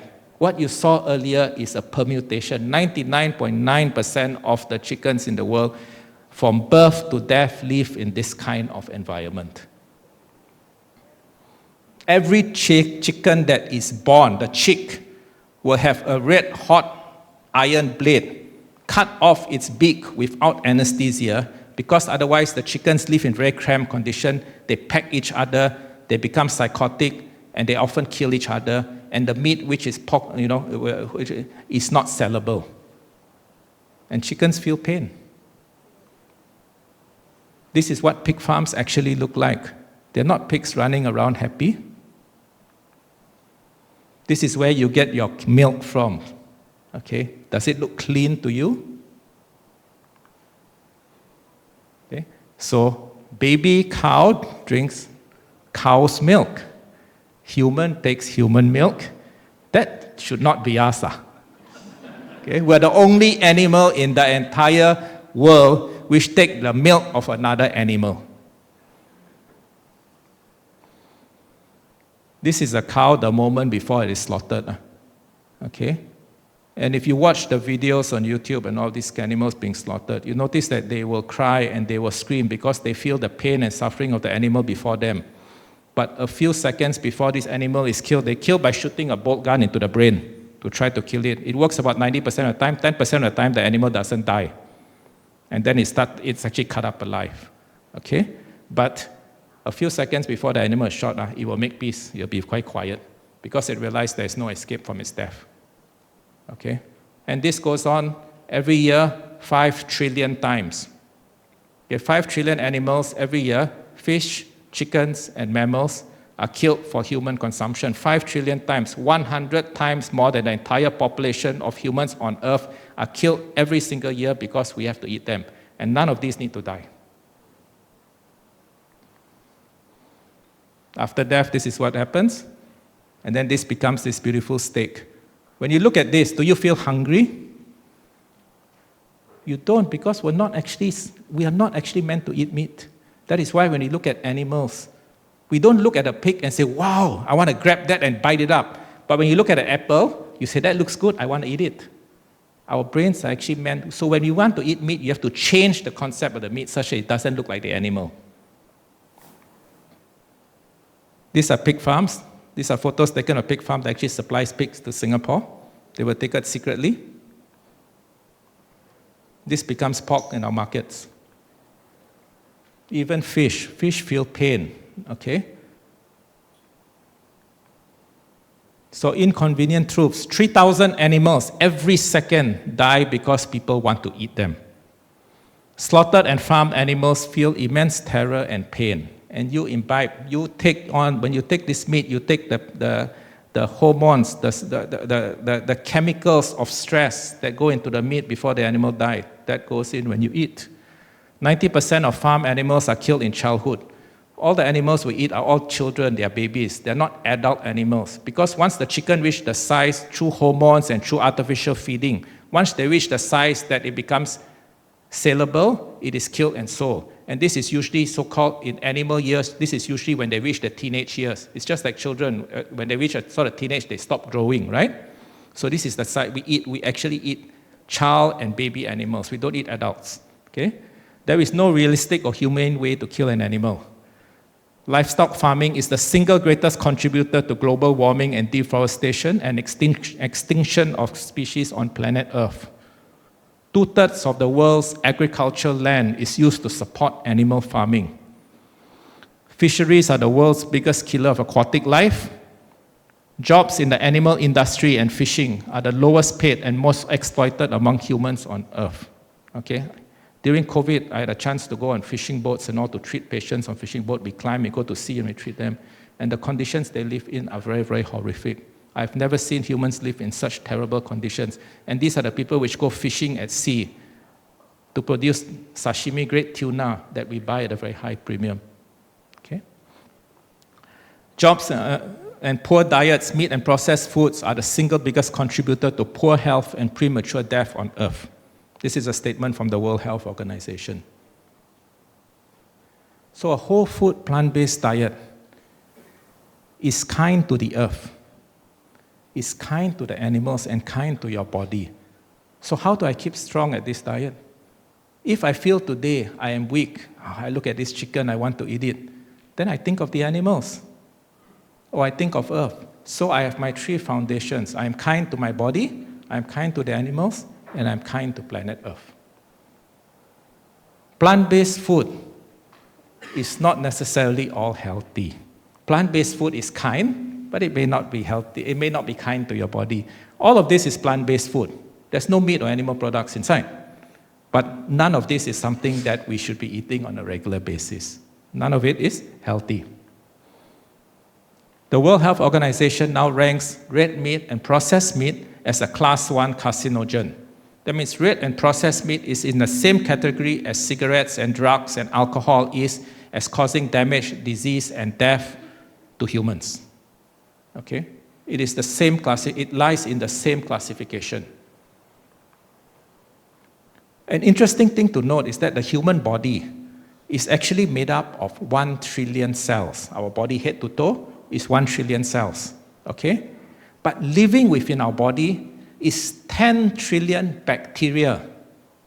Okay? Bacteria and viruses and fungi live inside our body. That means the human consists of 10 times as many germs as human cells. And not all of these germs are bad. Once in a while you get sick, yes, you get a bad germ. But 99.9% of the time, these germs actually live in a symbiotic relationship. They live together with us in our body, and they do good things to our body. And in the fine way that how nature works, where do these most bacteria and all live? They live in our intestines. And they produce good chemicals that help your brain function, that help your hormones work, that help produce protein that goes to your muscles. These bacteria are actually good for you. And what do these bacteria eat? First of all, the clue, they don't eat meat. They eat fiber. That is why when you eat fiber, the fiber is not absorbed by the body. The fiber is actually food for your bacteria to produce good chemicals that help you stay alive. So everything is in a very perfect and beautiful balance. Then the other question sometimes we get asked is, where is my protein? In fact, a lot of doctors also say, hey, make sure you take enough protein, otherwise you'll lose muscle. Let me tell you, muscle and bone, how to maintain muscle and bone is to use it, okay? It's like if you do bodybuilding, you cannot eat protein and watch your muscles grow, right? You have to use your muscle. So it is use of muscle and use of joints and use of bones that keep them strong and prevent degeneration. Okay? You look at the oldest animals and the strongest animals on earth. None of them, all of them are what? Plant eaters. Okay? Animals don't make protein. They get the protein, the building blocks of protein, which are your amino acids, they get them from the plants. And then they put it back together. So you can choose to eat second-hand protein from an animal and get broken down to amino acids and make protein, or you can go first-hand and get your first-hand amino acids and proteins from the plants itself. Incidentally, beef is about 50% protein. Spinach or celery or whatever is also about 50% protein. But caloric count is actually the same. Okay, the difference is that the other 50% in plants may be complex carbohydrates and fiber and other good stuff. But the other 50% in meat is usually saturated fat and cholesterol and zero fiber. Another thing common is that they say, oh, you need protein, so take eggs. Have you ever actually compared egg versus tofu? So look at the protein content. Tofu is actually higher protein content than egg. Calories-wise, a little bit lower on tofu. Fat content, significantly higher on eggs. Cholesterol, tofu 0, eggs high. Eggs are one of the highest sources of cholesterol on planet Earth. Okay? Iron content, tofu is higher. Calcium content, tofu is higher. So if you look at all of this, so if you say, hey, I need protein, I need to take egg, then there are better alternatives. Another way to compare is the difference between meat, processed food, and whole plant food. And you see at every category, whether it is nutritional value or antioxidants or fiber or cholesterol and saturated fat or presence of carcinogens or simple sugars or caloric density or water content, every single one, plants win hands down. In no category is meat or processed food, ultra-processed food, better than a whole food, plant-based type of nutrition. No way better. What does 500 calories look like in your body? If you want to lose weight, if you say, hey, I have a weight problem, if you take 500 calories of oil is plant-based, but remember it's ultra-processed, it is refined. So it's a little bit down there. If you eat cheese, you get a bit more. You can fill up more. If you take meat, you fill up more again. But if you really want to fill your tummy, then you fill it with plants. And then you'll feel full. You'll have low caloric density, but very high nutrient density. And the key is when you want to eat, you want food with high nutrient density, not caloric density. So what to eat on a whole food plant-based diet? You eat 4 sets of food. Okay, so the idea is not to eat protein, carbohydrate. Because food doesn't come to you, this is 1 stack of protein, this is 1 stack of carbohydrate, this is 1 stack of fat. Food comes to you in a whole form, right? So what you want to do is to eat 4 main types or categories of food. So the first one is to eat grains, your main source of carbohydrates. Carbohydrates are your main source of energy. Carbohydrates, anyone who says, oh, you should take a low-carb diet or what, is misinforming you. What you want to take is low, simple carbohydrates, low, simple sugars. You want to take the bulk of your energy need from complex carbohydrates. That means from whole grains, from brown rice, from potatoes, from sweet potatoes, okay? The next group is you want to take grains. Then you want to take vegetables, okay? So you want to take as many types of green vegetables as you can. The big leaf, small leaf, cauliflower not green, but okay, vegetables. So, broccoli, kangkong, kale. Take as much variety and take as much as you can possibly get in. Okay? Third group is legumes. Legumes are your beans. Okay? So as already shared, soya beans. Soya beans are really a wonder food. But beyond soya beans, there's green beans, red beans, lentils, peanuts. They're all legumes. Okay, so you want to take beans. Beans are a really good source of fiber and a really good source of proteins. And finally, you want to take fruits and nuts. Okay? And you can take as much as you want and take variety. Okay? You like nangka, strawberries, apples, oranges. Go for it. And they are sweet. And they say, oh, but sweet, got a lot of sugar.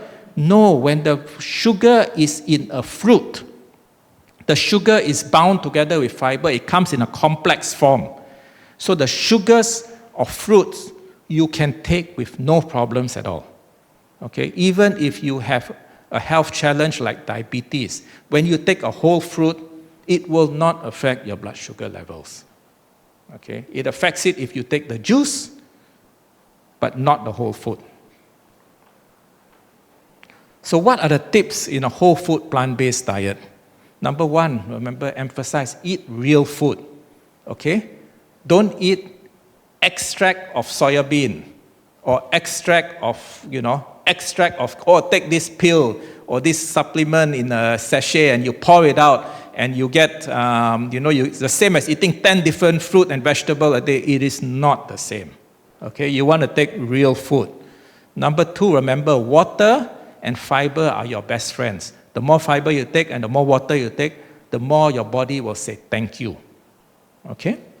Number three, keep your food colorful. Look at that plate. You want to take food that's fun, that's interesting, that's nice to eat. So you want your plate to be colorful, different tastes, different textures. Then you really enjoy your food. And what you want to do is you want to enjoy. It's a lifestyle change. So you want to say, I enjoy this and I can do this for the rest of my life.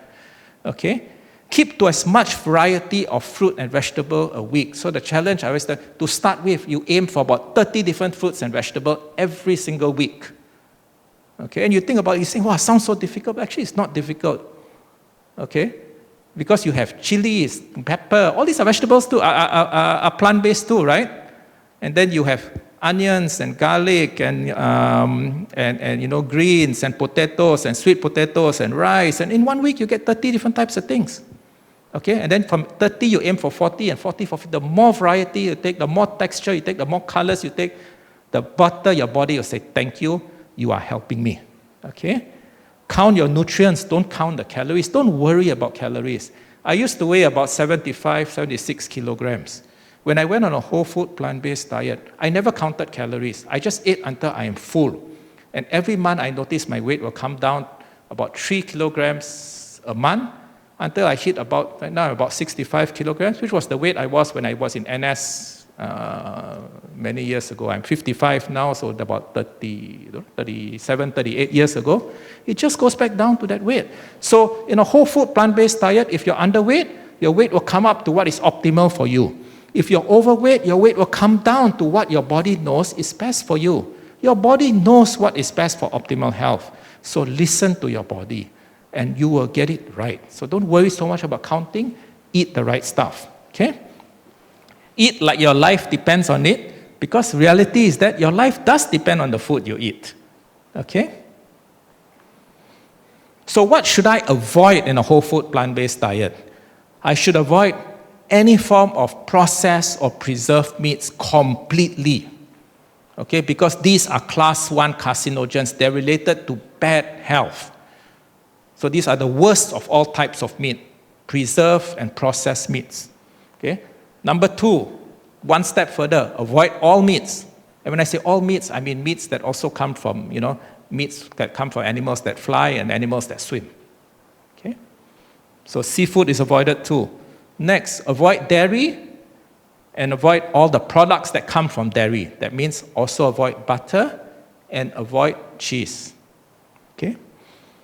Avoid eggs, avoid processed foods, which may be plant-based. So if it's plant-based food, like potato chips are plant-based, right? French fries are plant-based, right? But if they come in a plastic bag, or you look at this and you say, hey, I don't know what plant this comes from, you probably shouldn't eat it. If it comes from a plastic bag, you shouldn't eat it. If you read the label, although the outside may say, healthy bread, and you read the label behind, and it contains 10 different types of ingredients, of which half you cannot even pronounce the name, or it's a number, it's E572 or something like that, don't eat it. It is ultra-processed food. Another way some people call it, it's not real food. It is food-like substances. Okay? Avoid sugar, avoid oils, and avoid salt. And this has already been emphasized. And your body, once again, your taste buds will change. You will start to enjoy the real taste of food. You just have to try, you will see it. Okay? Avoid sugared drinks and juices. Okay? Don't drink apple juice. Don't drink orange juice. You can say, yeah, it's from a plant. And it's natural. They put 100% juice. But what has they done? They have taken away the fiber. And the moment they take away the fiber, they have made something that is so healthy, completely unhealthy. Okay? Avoid all 3-in-1 and instant drinks. Okay? This is very common. We work in hospital. In hospital, sadly, I say in hospital, we even give our patient 3-in-1 drink. Okay? Because we say quick and fast. It is, read the label, it is filled. Less than 10% is real stuff. 90% is really bad stuff for you. Okay? And finally, avoid alcohol. Okay? There is nothing healthy about alcohol. There are some studies that they will say, oh, if you take, 1 glass of wine a day or glass of beer, I've seen you all seen, right? Then, you'll live longer and everything. Actually, it's not the alcohol that's making you live longer. It is the fact that people who take this 1 glass of wine a day or so, right? They don't drink it alone. They drink it with family and friends, and they build good connections. And when you have good social connections and family relationships, and you are happier and your mind is better, you will live longer. So that's what you want to have, good social and family connections, and a meaning and purpose in life, and be able to have less stress and relax. And you can do that without alcohol. It is not the alcohol that is helping, it is the other things. Okay? And then, of course, it is hard to find food outside, right? So at the age of 51 or 52, I learned how to cook. Okay, these dishes all I prepare myself on. Okay. So now we do quiz. It's now they say no quiz, so now we ask a quiz now. So now that I've given you the background, so I tell you here, which one is healthier? Yeah, so it's, baked salmon, no oil, or brown rice, a lot of carbohydrates. So a lot of times people get it wrong. They will say, eat the salmon, that low carb, right? But the reality is the brown rice is way healthier for you, not the baked salmon. Next one, which one healthier? Which one is a better source of protein? Just now we learned already, right? Yes, tofu, you see, versus egg. Now the question become harder. Next one. So after they got brand labels, because I don't think we need to hide, okay? If it's good for you, no good for you. So good or no good for you. You go hospital, you say you're hungry, the hospital say, I make for you some this drink. Okay? Your children come from school after exercise or got school sports day, they got one van down there, my time have, now still have, right? Give free this drink. Good for you or no good for you? Both no good. Both are ultra-processed food. Go and read the label. Okay? You go to hospital or you go for a polyclinic and you say got diabetes and waiting to see doctor, and then the doctor, they say, you got diabetes, you cannot eat anything sweet. Which one is healthier for you? Correct. So the plain biscuit is full of sugar and full of fats and no fiber. So this common biscuit which we eat, we think, you're sick or you have diabetes or what, take no cracker or plain or cream crackers and everything. Unfortunately, they are very, very unhealthy. They are ultra-processed, no fiber, filled with chemicals, filled with sugar and filled with fats. So these three, which one should I take? Yeah, correct. All three fail. So just drink water. What other drinks can drink other than water? You can drink black tea, and you can drink black coffee, green tea, anything like that. Plain, no addition. Those drinks with zero sugar, if you go and look nowadays, they got the logo that says it's healthier choice and everything.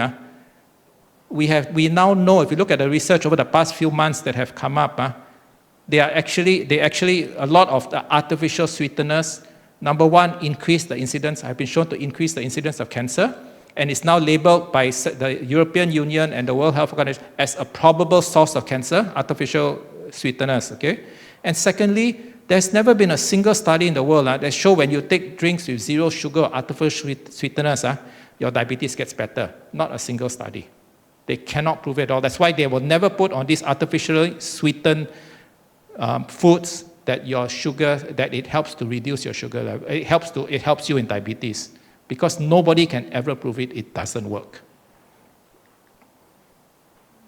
So again, you see, you can take potatoes, take potatoes, take sweet potatoes. This is fine. These are great sources of complex carbohydrates, fiber, antioxidants, and proteins. And it's all inside. These are complete foods. Now more tricky. So which one? Both white color. Which one is the healthier choice? If you have no choice, the white rice is better. The white rice is less processed than the white bread. The white bread is ultra processed. So yes, people always say, oh, rice don't take, no good. But if you compare white rice versus white bread, and you have no choice, then take white rice. It is partially processed. It doesn't go through a factory. It's got no big chemicals inside and everything. Then just take more fiber if you like. So if you go to the hawker center and you say there's only white rice there, then you make sure you try to take different colored vegetables and take a lot of vegetables with it, and then you get your fiber. Okay, another question. So which one healthy for you now? Correct. Durian is a fruit. So we vilify durian. We say we can't eat. Very bad. But what's the truth? That durian is a fruit. So is a fruit healthy for you? Yes, don't go back now all for durian buffet. But yes, you can take. It is a fruit. It is sweet, but it's high fiber, high antioxidants, and high nutritional value. So you are what you eat. And we don't want to become like that. We've come so far, we don't want to go down this way. Okay? So we want all the animals to run free, correct? And be happy. So what really makes a good life? In lifestyle medicine, there are 6 pillars to a good life. Okay? The first one we spoke about, good nutrition. Whole food, plant-based eating is the way to go. Number 2, have enough exercise. Try your best to exercise 5 times a week, at least 30 minutes each time. Okay? Try to do 2 times a week resistance training. Try to do 2 times a week flexibility training. This will help keep you alive, keep you have a long and healthy life. Avoid any form of substance that is bad for you. So avoid alcohol, avoid smoking, and avoid other forms of intoxicating substances. For young people, avoid vaping. Okay? Maintain healthy relationships. People are not islands. They don't live alone. Have a healthy relationship with your friends, with your neighbors, with your colleagues. Have a reason to live. Okay? With your families. Okay? We don't live individual lives. We live together as community, and that keeps you living longer and healthier. Reduce your degree of stress. Okay? You can take stress as a stress, or you can take stress as a challenge. Know when to let go. Know which differences, things that you can make a difference about and you cannot. Find ways to relax. Okay? It is very important. And finally, have adequate sleep. People who go, I only need 4 hours of sleep a day, I'm fine. It's not true. Humans need about 6 to 8 hours, if not more, sleep every day. Every one of us. So make sure you get enough rest. Okay? Rest is when your brain recovers, is when your body fixes itself up. So have adequate and enough sleep. And incidentally, if you take things like sleeping pills and everything, there's not so much sleep. That's more like sedation. Okay? You take alcohol to sleep, that's sedation. That is not sleep. So what you want to have healthy sleep. Okay, you do these 6 things, and you have the highest chance of being in the blue zones and leading a long and healthy life. Okay? So, remember, in the end, this is a quote once again from Thich Nhat Hanh, okay, who is a peace activist, okay? And he says, I am determined not to kill, not to let others kill, and not to support any kind of killing in the world. We should consume in such a way that we help to reduce the suffering of all living beings. And that way, we can preserve compassion in our hearts. And remember, life is about living life kindly and with compassion. Thank you. So I think Dr. Johnson has made a very convincing case, right? I think if you are chasing health, whole food plant-based is a fantastic way to get there. But beyond that, right, if you're seeking happiness in life, I think how many of you would disagree that being kind and compassionate is not a great way to become happy? Right? I'm sure most of you would agree that if you can be compassionate towards yourself, other human beings, and other living beings, right? Yeah. And then the third argument is in the news all the time, right? Sometimes it's a bit, maybe we get overload, right? Climate change and, the threat to the world. But it's about kindness to the next generation as well, right? Keeping the world healthy so that we can leave a world for the next generation. So for these three reasons, right? Health, kindness, compassion, and doing it for Mother Earth. Okay? And I think for Dr. Johnson, it's inspiring, right? How he came transformed from emergency medicine. That means when seeing people when they are broken, right? To now being a real proponent for preventative health. So I think fantastic trajectory in his career, and I think he deserves another round of applause from us.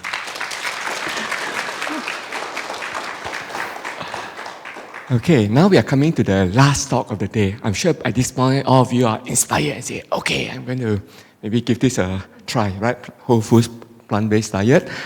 And so our last speaker is Miss Kan Mei Ling, who's going to share on hearty and healthy whole food plant-based recipe sharing. Because we want to do it, but what to eat, what to cook, right? So a bit of intro. Miss Kan is a practicing whole food plant-based home chef and Healthier Me 21-Day Challenge food quality control team member. Okay, so she's the one to make sure that the food is tasty if you join this challenge. And not just tasty, but nutritionally complete as well, right? She's certified in diet and nutrition for complementary therapies from ITEC UK, and is also certified in holistic nutrition and consultation skills by ICHH. Ms. Kan also received a certificate in plant-based nutrition by T. Colin Campbell Center for Nutrition Studies. I think this was mentioned by Vinitha earlier, right? And she's a health coach for older adults and a yoga teacher by Pure Yoga. So let's give a warm round of applause to Ms. Kan.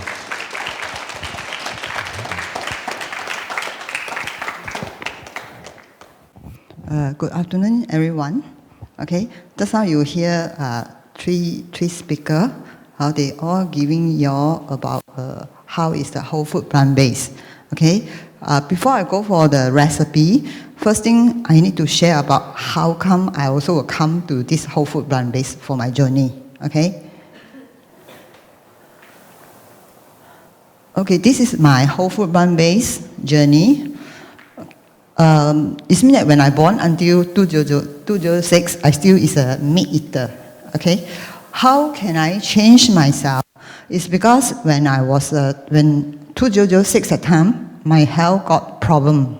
Okay, because I got pulse and also got bleeding, so it caused me very not always make me very stressful. Do not know what to do. So I even went for go for the checkout, and the doctor do for me the colonoscopy, and also found out that besides I got pulse, I also got polyps.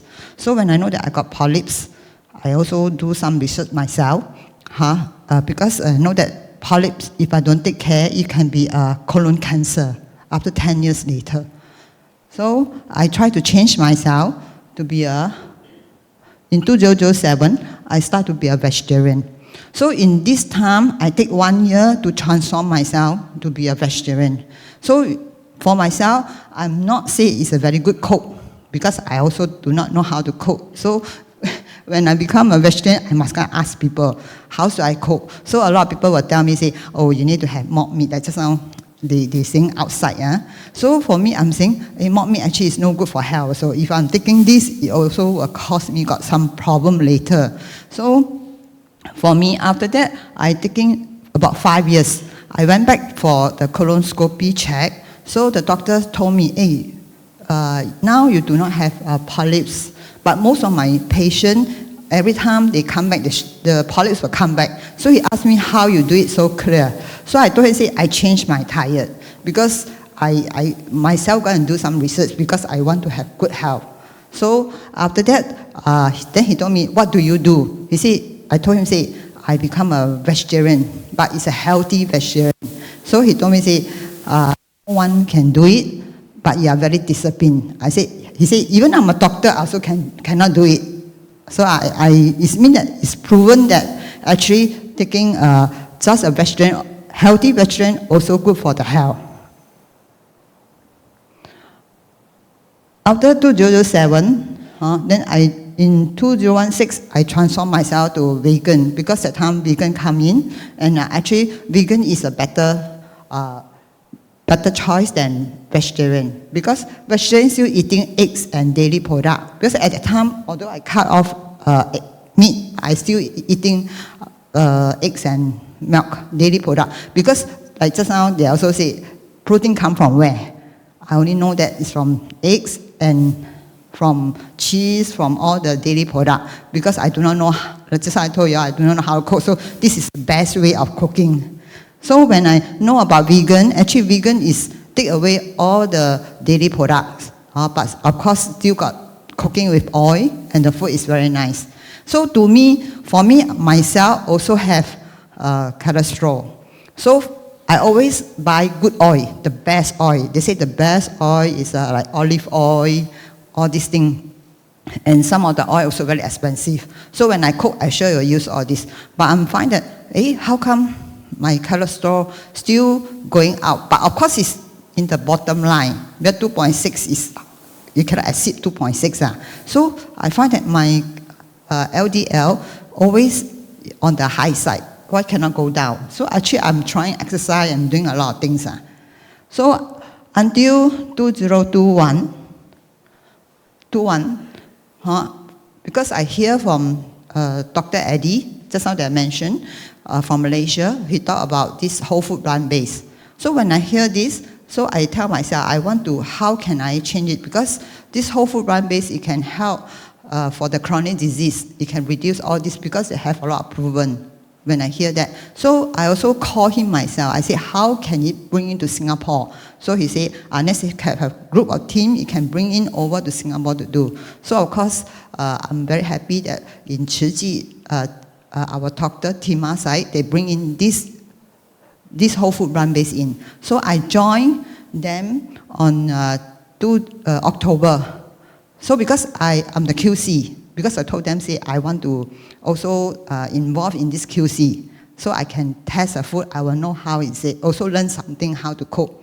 So from October, because I joined, because I'm a QC, I also need to join the participate all this.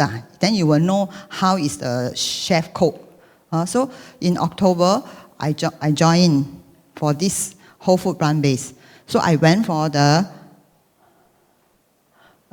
because I know that whole food plant-based inside you need to eat water, bland, just now, also whole grain and fruits and drinks and vegetables. Okay, this is the whole food plant-based. So after I eating, I see my own result. Okay, it's just only 21 days. My LDL also from 2.5, it dropped until 1.5. So you cannot let me say I don't believe, because I tried many times, it can't help much.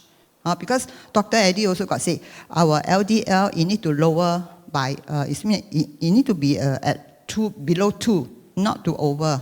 Because if you're higher, you can go up very fast. So because for me, I believe on this. Then, of course, come to cooking, how to cook whole food plant-based. At the time, I'm thinking, a lot of people say, cooking whole food plant-based, because whole food plant-based is no oil.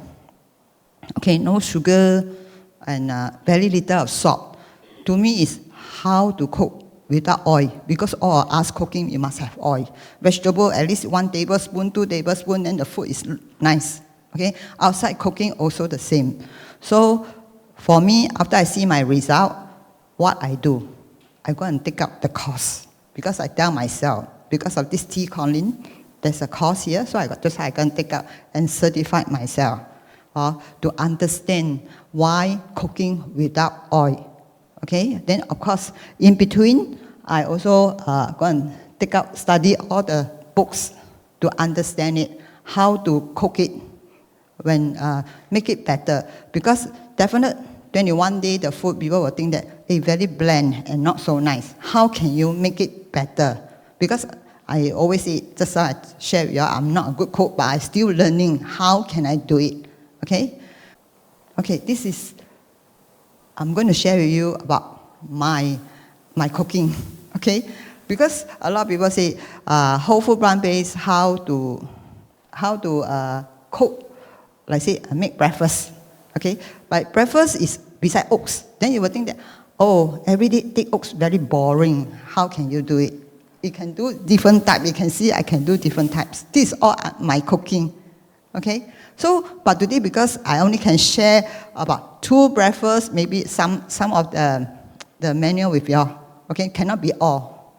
So, you can see all the picture is I do it myself. Because I really test out and how to do. Of course, starting, I do not know how to do. I will go to internet and do searching and ask people. But I come up my own thing.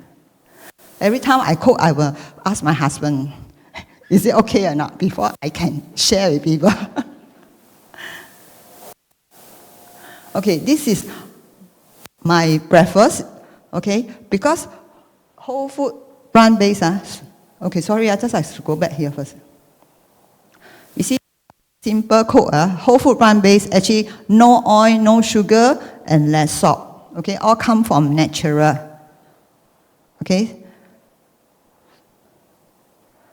Okay, this is my first breakfast. Okay, this is my buckwheat millet waffle. Because normally waffle, people will use flour. For whole food plant-based, we are not using flour because it's a refined. So we need to use buckwheat, millet. So I will use banana, okay, the wrapped banana, but I don't use sugar. You can see I use fruits to use it. Then I use flaxseed. Then I also use like homemade almond milk. I do it myself. All this. Then, of course, whole food plant-based, you still can use very minimum. Like baking powder, soda, and of course apple cider. Okay, this is my recipe for this. Then you can see you can have a very nice breakfast. You see sideways, that one is my almond milk. Then this is a method, how is it do? Okay, you can see, of course this waffle you can buy a small one, the mold. Then you can make up the waffle. This one, I use hand to do it because I can put all this in the, like say, mash the banana first, and after that, I put the flour and do it. But if your house got the blender, you can put everything inside. So it's easier. Because for me, I find that this is easy for me. You all can do your own way. Okay? Then after that, you become a batter. Then you can put it to the waffle, or then you cook it until it's brown. Then after that, you can make the homemade blueberry jam. Okay? You can also make your own strawberry jam. You see my homemade blueberry jam, because outside blueberry jam, they put a lot of sugar. So I do it myself. You just put blueberry under the very low flame. Cannot be too high. After that, you will burn off. Then after that, you can, of course, definitely, everything you need to wash yourself. This one I don't need to say. Then after that, you stir it. Then you just put paste. Because date paste is better than you use refined sugar or brown sugar. Then I also got put lemon juice, a little bit of lemon juice. Then it tastes very good. You can keep for about, for me, I make this one, I even can keep it for about a week. If you every day you can use it. Okay? Then this is my another breakfast. This is called pumpkin oats. Okay, oats also can do it so nice. Then you decorate. Actually, like just now, the speaker also say that the food, when we do, it must have colorful. Okay, when you see the food got colorful, then your taste bud come in. You will like it. Okay, you see, then the oats, you see, I put pumpkin, I put oats. Okay, then I got cinnamon powder, water, soya milk. Then kiwi, chia seed, almond and pecan nuts put on it. How we do it? Okay, this is the method how to cook it. You can see, put pumpkin on the blender until smooth. That's why I say you got a blender, you can do a lot of things. So you can invest a blender for yourself if you do not have, but a simple blender also can have a lot of things. Okay, then you put the oat, then you cook it until blend it until it absorb. Then you can put the soya milk to stir, then cook for 10 minutes. Then you off the flame, then cover it 2 to 2 minutes. Okay, if you find it too thick, you can put some water. Then you also place on the pumpkin on it. Then you cut something on, just put on the plate. Then you can do some topping. Is it okay? Can, huh? You see, this is my breakfast. But I got no recipe. You can see, can see colorful. Just only put oats, you can do many things. Huh? Then I got millet also. I also got, just now that one is waffle. I also got pancake. As long as you got fruits, you can do a lot of things. So, like the one got heart shape, actually is a sweet potato and potato. Okay, just make a heart shape only. Then sideways, that one is a millet cake with a beetroot. On top is a beetroot. There, you see the breakfast. So you can have many types of different breakfasts. So I only show picture because I cannot show too many recipe. So when you see every day just now must have colorful, right? So see how you do it. Okay, now we come to lunch and dinner. Then you will say, oh, without oil, how to cook? Right? Everybody will say, no oil, how to cook?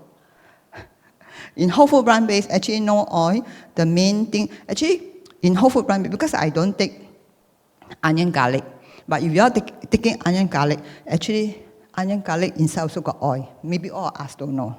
Okay, just only you don't use the too big fire, maybe lower flame. But actually, whole food plant-based inside teaching is you can use water and broth. These two is very important to us to replace the oil. Okay, first thing I will tell you, make soup. For Chinese, we like to cook soup. Okay, when you cook soup, you should say, okay, I need to have a pork or certain thing. If I do not have this, how to cook? So this is my whole food plant-based. You see, you can use apples, you can use corn, you can use peach gum, lotus, almond, figs. Then you can use walnut, you can use cashew nuts, walnut, red dates. Okay, but for this soup, I got no salt. Okay, if you want to have some taste, you can put a little bit of salt. But this soup come out, the taste is very good. But you need to cook for, because this is the method. Okay, you can take the photo, wash all, then soak for 30 seconds, 30 minutes. Okay, then you pour the 3 liters of water. So most of the soup, you must cook at least 1 hour, about 2 hours. Use a small flame to slowly cook. Then the soup come out is very tasty. Okay, I give it, this is one of the soup. This is the second soup. Okay, old cucumber. Very easy. Because this is a lion means mushroom soup. So some people say, oh, lion means mushroom soup, very difficult. The dry one, they go and buy the type of outside seasoning one. Seasoning one no good, cannot eat, cannot take, because inside they have a lot of seasoning, put too much. So you need to do it yourself. The dry one, you just soup it for maybe few hours to take away the yellow color one. You see inside also got carrot, corn, ice bean, chickpeas, cashew nuts, dates. Also water, salt also up to you want to put or not. So this is the method, how to do it. So you need to wash this one. That's why you need to take 3 hours. Maybe you say it takes so long. Because you need to wash the lion means many times. But of course, you boil, you don't take about 1.5 hours or so. You can see how I do it. So actually, lion meat also got fresh one if you can get it in the supermarket. Because sometimes I will get it in the supermarket, the fresh one. But it's by seasoning, not every time will have. So now I share with you, okay? Then, just like I think, we cook our food, what we need to have is water. Either you put water, 1 tablespoon or 2 tablespoons, then either it's a broth. So this is my own homemade broth. So normally I will do it 1 week once. Every Sunday I will cook. I will make sure I have time, I cook it, this broth. So I can use it for every day, my cooking. So you see, I got basic. Of course, they have the simple one. Simple one means you can use just carrot with water. You just soak overnight. You also can do, or maybe you just use some mushroom, boil with some of the cabbage. Also can do it. But mine, I have this one. This is my broth. After you cooking, then you have all this.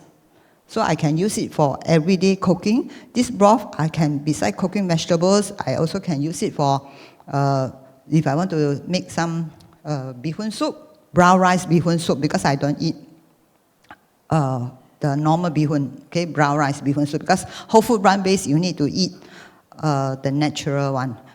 So for me, I will use this. I can make as a stock for myself, for the soup. Sometimes even I cook curry, I also can use this. A little bit for that. So this is very important. You have this, you cook whatever vegetables or food, the taste is very nice. So you no need to ask any MSG or any other thing. So you just put a little salt, it bring out very nicely. Okay, this is like this. People say, oh, whole food plant-based, how to do braised food. So you see, for whole food plant-based, for me, once I adopt to whole food plant-based, my house do not have the dark sauce. Dark sauce. Normally people need to use dark sauce, right, to make all this. So I'm thinking, what should I use? Light sauce I will use, but when I buy the light sauce, I must make sure inside got no sugar. Okay, dark sauce, definitely inside got sugar. You go and read the label, everyone sure got sugar. So for me, I cook this because I only want the colors, okay, and the taste. So that's why I use monk fruits. Do you know what is monk fruits? You know what is monk fruits? Rohan guo. Okay, you just use that one, you also can do this. So now recently I found no need monk fruits. You use the sokte, the Chinese one. You just want color, also can do this. Okay, the Chinese one, black, because we want the take color only. So you look at it, this is my how to braise the tauhu. Okay, so inside got a lot of food, also colorful. Okay, ready? So the method of doing, you see how to do it. Okay, because you see, you need to cut half, you need to do all this. Although you need to spend a little bit of time, but it's worth it because you can eat healthily. Okay, Ken? So next.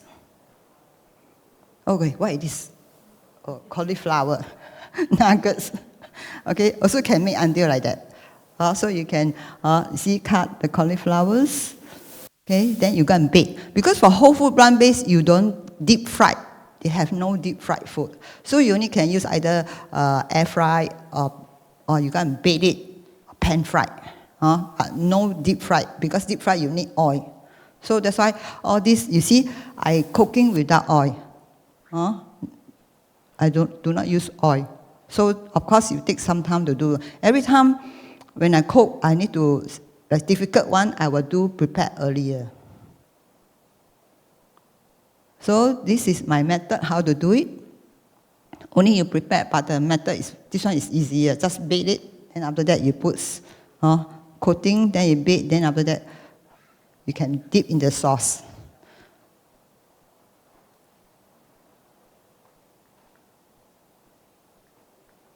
Okay, this is my barbecue sauce. King oyster mushroom. You see the vegetables? You see when the vegetable, right, at the bottom, is actually I cut on the vegetable stock to make it. So it something like taco, you can make the food looks nice. Then you can eat. So the vegetable, on top of the leaf, you can do other things and cook. Okay? Then the sauce, the king oyster mushroom, then the barbecue sauce, and some sesame seed. So this is the method how to do it. So you can go home and try, see how is it.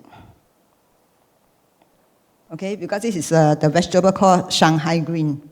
Shanghai green vegetable, because they got big one, they got small one. So with the small one you cut, the flower will be smaller. The big one they cut bigger. So for this, because the barbecue sauce I also make myself. I didn't go and buy outside one. Whatever all the sauce, I do it myself.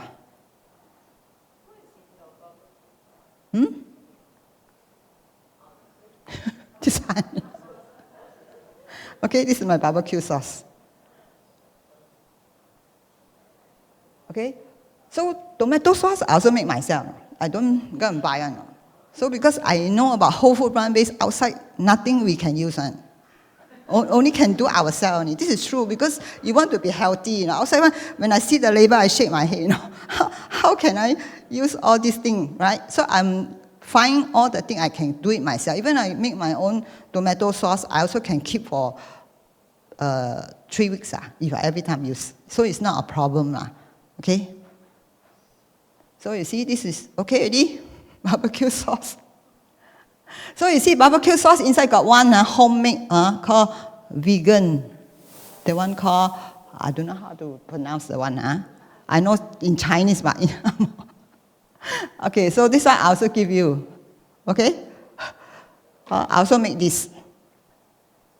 So all these are, okay, because I use tamarind. Tamarind is at least, don't have, tamarind is a sauce, the salt is lower. Tamarind sauce like this one. Yes. Okay?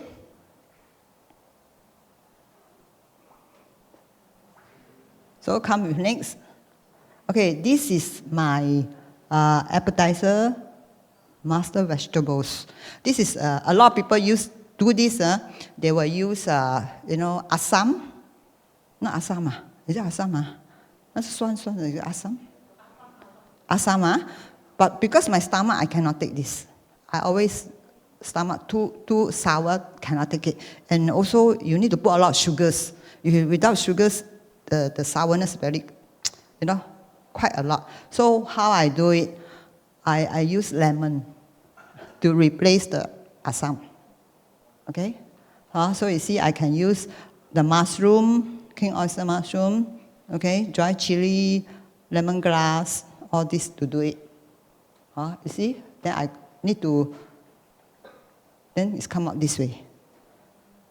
So the taste is very good. At least you eat already, you won't be too sour. But it's only sour and a bit, got the dry chili, then you feel very sour and nice. And hot. Okay? So the next one. Okay, this is very easy to cook. You see, no oil. This is spinach with pine nuts. I just use pine nuts. Like just now, they also explained we can use oil and all the nuts.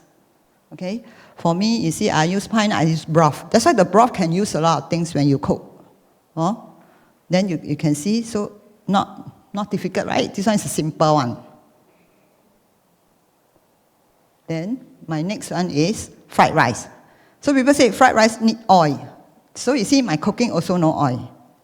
Okay, I also use what? Broth also to cook the fried rice. This one, actually this tun, if you go outside, they say xiang chun, right? Outside one, normally they got oil, but I buy powder. If you got fresh one, of course, even better. So, but how I do it? This is my ingredient, okay? Ready? Okay, this is the method of how I do it. Okay, I heat up the pans, then I do all this. So you see, I do not have any oil for my cooking, but I still can do it. The food very tasty. Not like people think that, oh, actually, whole food plant-based, no taste. You just water cook. Actually, not true. You can stir fry, you can, without oil, just only a small fire, you can do a lot of things. Just only we don't use big fire, because big fire, actually the nutrients of the food also gone. Okay? This is all my food, how I cook. Of course, display looks also very nice, make you feel good when you eat. Then your family people see also find that, hey, very nice. You see how I do it? Because I always thinking how to cook better food, then my family people, they can enjoy eating. You see? Tofu also can use all this. You see red color is beetroot. I can use beetroot. Then some I mix with I can use pineapple. I can use different things to fruits and vegetable to blend it. This is my bento. Every time I cook to bring to office, because I always remind myself I must make sure 1/4 is the protein, 1/4 is the grain, and all the vegetables and fruits. So every day I will cook to bring to office. That's why people ask me, what time you wake up and cook? I wake up 4 something in the morning. So 5 o'clock I start cooking. So I need to do breakfast, I need to make lunch to bring to office. Because I know that outside food too salty, I cannot eat. So I need to start to prepare myself. But night time, I won't sleep so late. So I must make sure night time, about 10 o'clock, I need to sleep, or the latest is 11 o'clock. But because my body have alarm clock, so it's about 4 something, automatic will wake up one. So people ask me, you will feel tired or not? I say, no, because whole food plant-based, it will not make you tired. It will make you more energetic. You see, this is all my cooking these 2 years. Okay, so this is all my lunch. So when you see all your lunch box, you eat, you feel different. Even the rice also can make colorful. Can add all the different things. Okay, you see, I can do all this. That's why this one is whether do you want to do it or not for your own health, because whatever you eat, 10 years later, what you are. Okay? Because for me, I want to be healthy. I make sure myself, means I do not want to say, because I see my friends surrounding me all also got a lot of taking medication. So I hope that I will not taking medication, right? So I need to make sure I must eat healthily. Because I think, for me, after the study the whole food plant-based, I know that whole food plant-based is the way for our health. Okay, you can see, colorful, right? Okay, all the colorful food. Okay, this because New Year is coming, Chinese New Year is coming, so I make one pen cai, the last one, the pen cai. So you can see how the pen cai can be used whole food plant-based. So I just give recipe, you just one you can try. But I do many times, then I ask my husband to eat. He said, okay, eat until he also scared.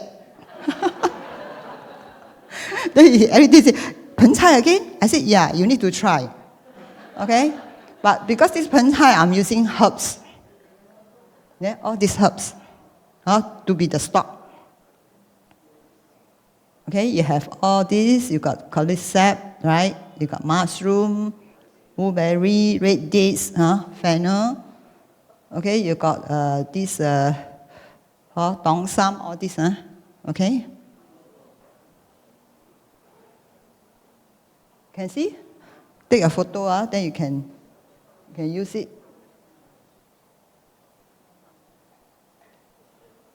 Okay, this is make stock only for the pen cai. Herbal stock. I'm using herbal stock. Okay, after this, then the method of doing this, how should you make this stock? Okay, you need to boil, big firm, then have 45 minutes. Although it takes some time. Because I believe that Chinese New Year food also take very long time to cook. Okay? Then the next is all these vegetables. Come to all these vegetables, what should you have? All here. You have cabbage, you have radish, carrot, pumpkin, mushroom, black fungus, tau kwa, and broccoli. Okay? Okay, you see you got sweet peas, corns, lotus, Chinese yam, mushroom, different type of mushroom. Then you also got lion minced mushroom. So lion minced mushroom, you need to do it first before you cook this.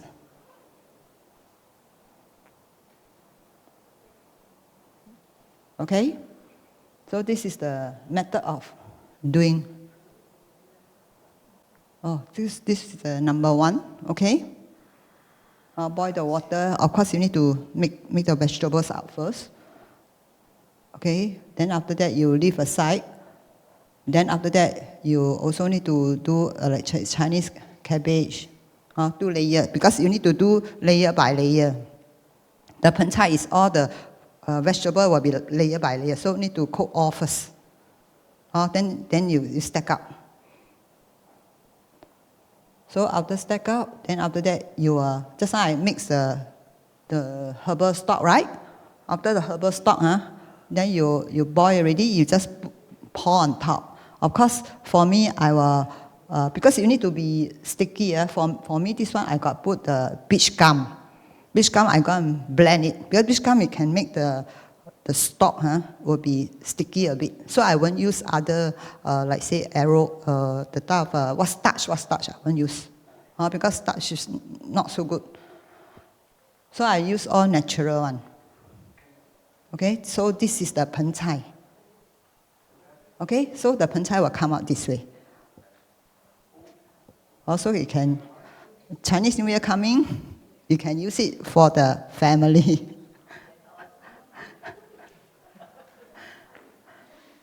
Okay, so this is my last one for you. Okay, nothing will be benefit human health and increase the chance to survive life on earth as much as the involvement of the whole food plant-based diet. Okay, so this is my sharing today. Thank you for listening. Okay.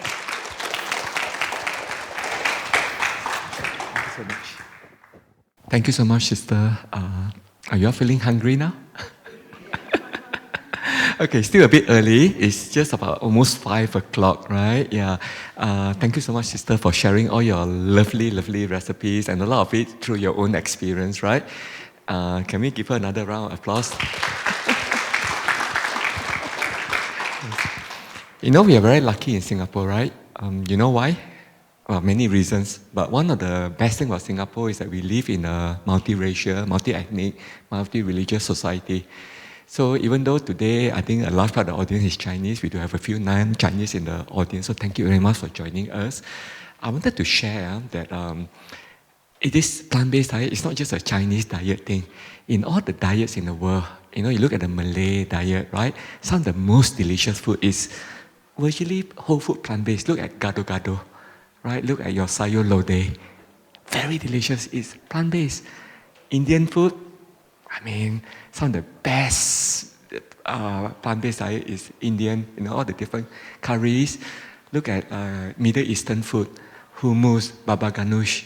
So actually many, many diets around the world, there's a lot of it is already plant-based, you know. So I think if you reach out beyond eating just Chinese food, you know, and then you find that there are many, many delicious plant-based, and most of it is whole food plant-based as well from around the world. So we are very blessed because all these food are quite readily available in Singapore, right? So based on the original program, we are meant to finish at 5, but because we started a bit late, and of course all our speakers are so enthusiastic and we want to give them the opportunity to share their passion, right? So we have kind of like overrunning a bit. We do have a panel discussion right at the end. And I mean, if you already made plans to be somewhere else after 5, I mean, you're you can leave. But of course, most welcome to stay. And we do hope that most of you can stay and then to join the panel discussion, because this is your chance to ask questions, right? And really interact with the speakers, right? Ask them your questions, your concerns, anything you want to ask about adopting this whole food plant-based diet. I think there are a few more slides. Can we just go through these slides? For those of you who haven't started yet, or maybe you started the journey, depending on where you are, and you really want to adopt this whole food plant-based, but really healthy, no oil, no added sugar, very little salt. The next challenge will be starting 1st of April, right? For 21 days. It's not an April Fool's thing, it's real. And then, you can, with your phone, take the photo, right? Or just contact any of us, right? And then I would encourage all of you to sign up, right? And then hopefully, if you are successful, then one day we can invite you back to share your experience, right? Okay, and then if you like to, just now was very fast, right? In terms of recipes and all that, right? So again, this QR code will be helpful, right? There's a Facebook group. You can either scan or just look up Tasty Veggie, right? And I'm sure there are many other groups available as well. So actually the resources are there, right? And I think there's one more slide, is there? Yeah, and then there's this group, Facebook group that you're most welcome to join, Go Veggie Singapore, right? So actually the resources are all there, right, online. But today we have real life resources. So is that the last slide, I think, right, for sharing? Right, so now I would like to invite our 4 speakers to come on stage. And for those of you who are staying, now this is your chance, right? Remember we said we won't ask you questions, but now you got the chance to ask them questions. Okay, so for our 4 speakers, come and join us on stage. And for those of you who are willing to stay, because it's not quite dinner time yet, all right, so yeah, I think there'll be a microscope circulating. Sister Sin Jane is around. So no question is a silly question, okay? You can ask anything you like. Okay, our speakers to come on the stage, please. Let's give them a round of applause. Okay, so you just raise your hand, okay? Lady at the back, and then Sister Sin Jane will come. Yeah, the microphone is there, yeah. Hello, I'm Madam Low here. I have a question because I'm taking warfarin. So sometimes I found that it's quite difficult to adjust, So I think, because from my experience, I thought that this black fungi can thinner the blood. Is it true? Okay. So essentially, thank you for sharing, right? So you're taking warfarin, which for those of you who don't know, is a blood thinner, right? And actually, there are quite a lot of people in the community who are on this blood thinner or other type of blood thinners as either a primary or secondary prevention of things like heart attacks and stroke. I'm not sure if any of the panelists would like to answer that question about how could some of the food that we are advocating, can that influence the warfarin level? Hi, yeah. So start a bit first. So warfarin is to prevent your blood from clotting, okay? So if you're taking a very healthy diet, first of all, your dose of warfarin will be adjusted to what is optimized.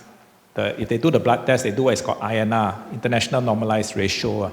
So the lower the dose of warfarin you take to maintain that INR, the better it is, because the less the risk of side effects. So if you go on a whole food plant-based diet, chances are that you will need a lower dose of warfarin to maintain that same INR. Of course, during the process of transition, you may need to follow up in terms of checking, because they may want to reduce your dose. Sometimes the easy way they will tell you is that, hey, don't take this, don't take, like I think common is grapefruit. I don't take grapefruit because then they need to readjust your dose. But the reality is that you stabilize your diet with what you want to be, what you feel is right, and your dose of warfarin will be adjusted accordingly.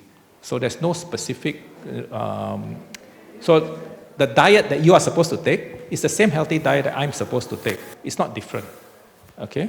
And your dose of warfarin, if it can be reduced on a healthy diet, then that's actually very good. In terms of the fungus decreasing your dose, to be honest, do you know? I'm not aware. I would suggest that it's a whole food, plant-based diet, okay? And we say those, try to reduce. Those work with your doctors who are taking care of you. If they tell you, hey, you need to take, ma'am, you need to take, your dose is less, then that's a good thing, okay? But you have to work together if your health, if your doctor tell you, hey, don't change your food, just eat this way, we don't want to change it, then maybe you have to find someone else who will work with you. You want to work together as a team, okay? Thank you.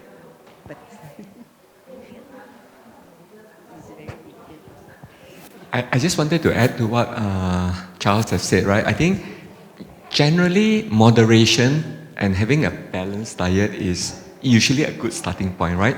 So I think if you adopt this whole food plant-based, as long as you don't take excessive amount of one particular sort of food, you are unlikely to mess up your warfarin control too much, and you just take in moderation and have multiple colors, multiple choice, 30 types of fruits and vegetables, and you just don't overeat any of those things that you suspect may affect, then you're unlikely to run into problems. And in real life, if sometimes the doctor become write prescription and say, don't eat this, don't eat that, sometimes I think the truth is that they may not be the expert. And there's nothing wrong, especially if you're in a restructured hospital, say, can you refer me to the dietitian and to get professional advice? And I think they will be in a better position to help you, the dietitian in the hospital. So you can always make that request. Yeah, it's the dietitian, they advise you take the food every day the same. Don't change. That is impossible. So sometimes when I take, usually they will say that the darker color vegetable can make your, it would disturb the thickness of your blood. So I don't know, I play the trick. Before I go to, a few days before I go for the INR test, then I take a little bit more this black fungi. And then you keep the, to that extent. I mean, mine is 2.5 mg. 2.5 the ratio. So if you can keep 2 to 3 within this range, then it's good. So I don't know whether I'm playing the good things or not. Thanks for asking. Anyone else would like to comment further? Anyone from a nutrition or a dietitian background that you may want to comment? Oh, it sounds like you've done quite a good job. You managed to maintain it, so maybe that's the trick, right? Yeah. I'm not sure about this color thing. Is that any truth to that? The darker. Okay. No, there are no specific foods which are pro-coagulant. Yeah. All foods are actually, they will help, as long as it's whole food plant-based. So if you take variety, colors, it is okay. If your dose of medicine need to be adjusted, then work with your doctor to get it adjusted. If they say, hey, you need to take a lower dose, then that is really a good thing. Yeah. Okay. Yeah, but no, I don't think there's anything specific like, oh, you don't take dark color vegetables, you take only this and all. No. Okay? So don't worry about that part. Work with your doctor, or work with your dietitian or what, and come to what is the right dose for you. And I hope that dose is actually a lower dose. Okay? Thank you. Yeah, the microphone is coming.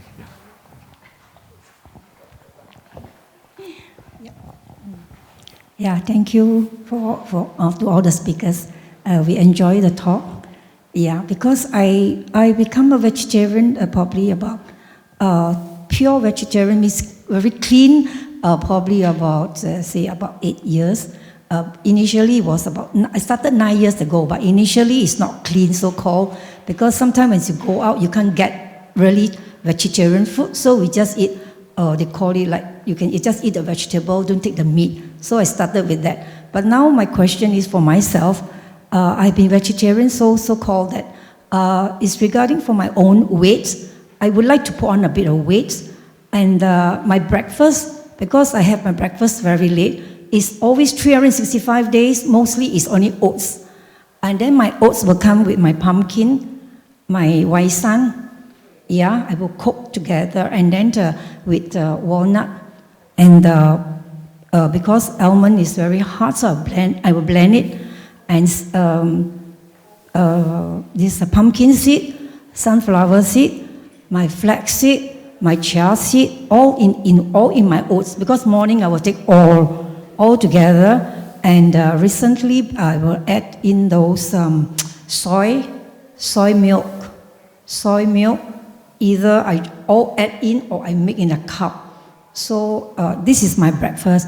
But for the whole day, I concern is that my breakfast, I have all these, but come to my lunch, sometimes I might skip my dinner because my lunch, it will be quite late. So come dinner time, I might not be too hungry for the meal. So I will not take anything, or probably I just have a drink, or maybe just some soy drink again. So I'm concerned what to take if I'm going to go on to take my breakfast these few years. I think I'm not putting on, I think my health, I think is okay, but of course a bit of like here ache and that ache. And I just want to ask whether any recommendation that how do I change my breakfast or change the timing of breakfast, and then how to improve my maybe my weight and all this from all your professionalism in the vegetarian kind of like intake. Yeah, thank you. Thank you. Okay, how to address you? Yeah, sorry, I'm Maureen. Oh, Maureen. Okay. Yeah. So from what you described, your breakfast is too complicated, too much. You overload actually in the breakfast, and you eat very little in your lunch and dinner. Yeah, after that I'm so full. So about maybe about 3 hours, then I can have something very too much light. Inside, you actually last you many hours. But because our body need to, that's why I learned in Temasek Poly, we have this called anabolic, and it means your muscle build and your muscle break down. So if you eat one meal so big, and by then you burn, then you cannot build already. You get what I mean? That's why you don't put on weight. So you have to spread out your meal. That's why the logic of small but nutritious meal is actually better, rather than you have late breakfast, late lunch, and then no dinner. You get me? So you have to rework on a meal plan such that you rotate. I always teach my customer to rotate. That means you don't rojak. You have so many food groups. You have oats as your carbo, pumpkin also carbo. Then after that, you have one carbo enough already. And then 1 or 2 type of nuts and seed. Not so many nuts and seed. And then, because nut and seed is your monounsaturated fat. Then you have a bit of higher protein, because nut and seed, the protein is lower. So you need higher. Higher one actually come from the legume. That means you can rotate different type of beans. You can eat it as a separate one, like you drink a cup of soy milk. But 1 cup of soy milk, the most give you 5 grams protein only. So it's also not much. So usually I would rather, you don't eat oat every day. You must have cook porridge, like millet porridge, buckwheat porridge. Then you throw some lentil, throw some green bean or whatever. But no rojak again. That means today green bean, tomorrow red bean, another day lentil. Today throw in lentil, throw in green bean, all the 7 color bean. Actually you don't digest one. You come out a lot of wind. You get me? That's why what I mean by eat the right food the right way. I welcome you to join our classes. You'll learn to eat the right food the right way. Because it's a lot of knowledge and this thing that you learn. Then you can build in your own meal plan. So you have to plan ahead what you eat and spread out your meal.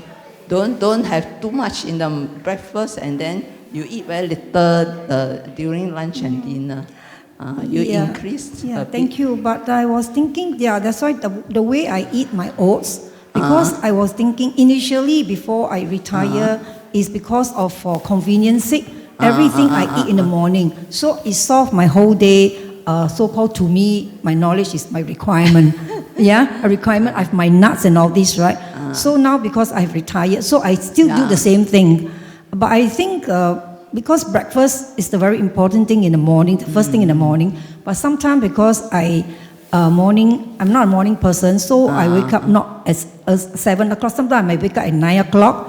So by then I get myself ready for breakfast. It's about 10 o'clock.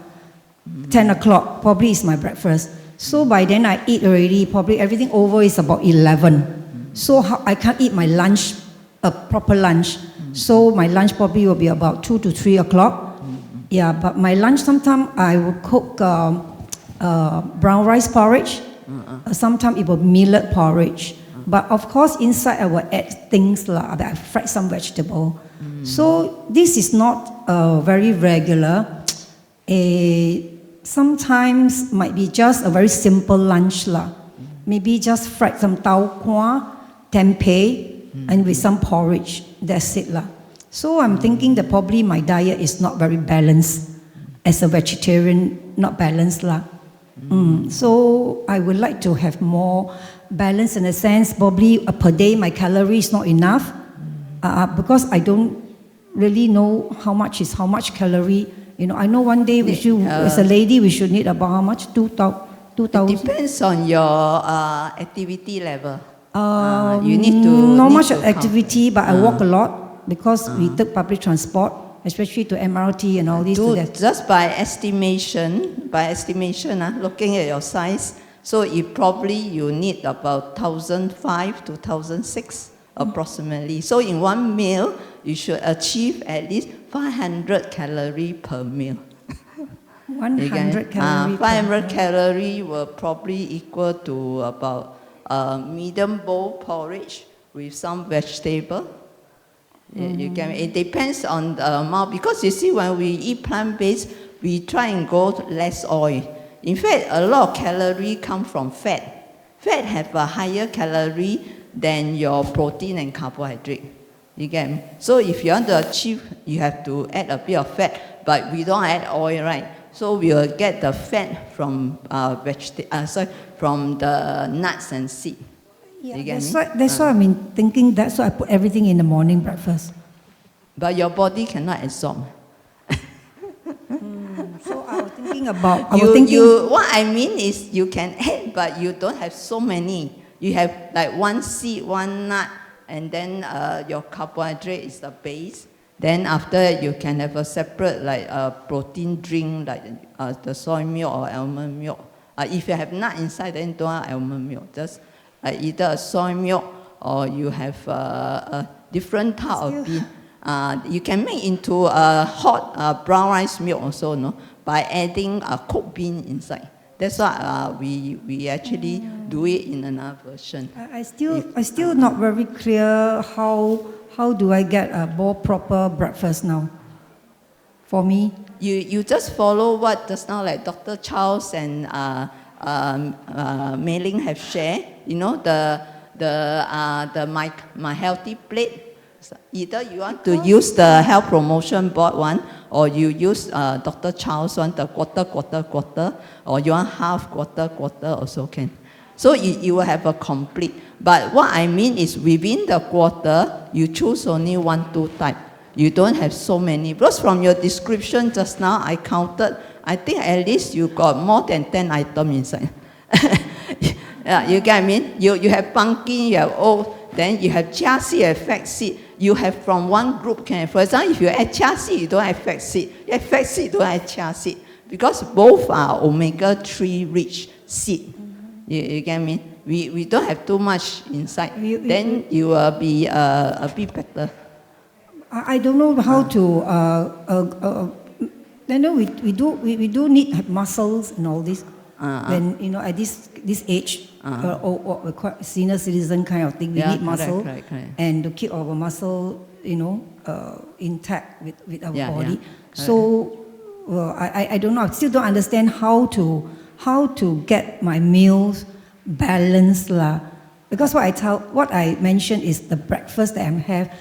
It's 365 days. I don't know how to change it.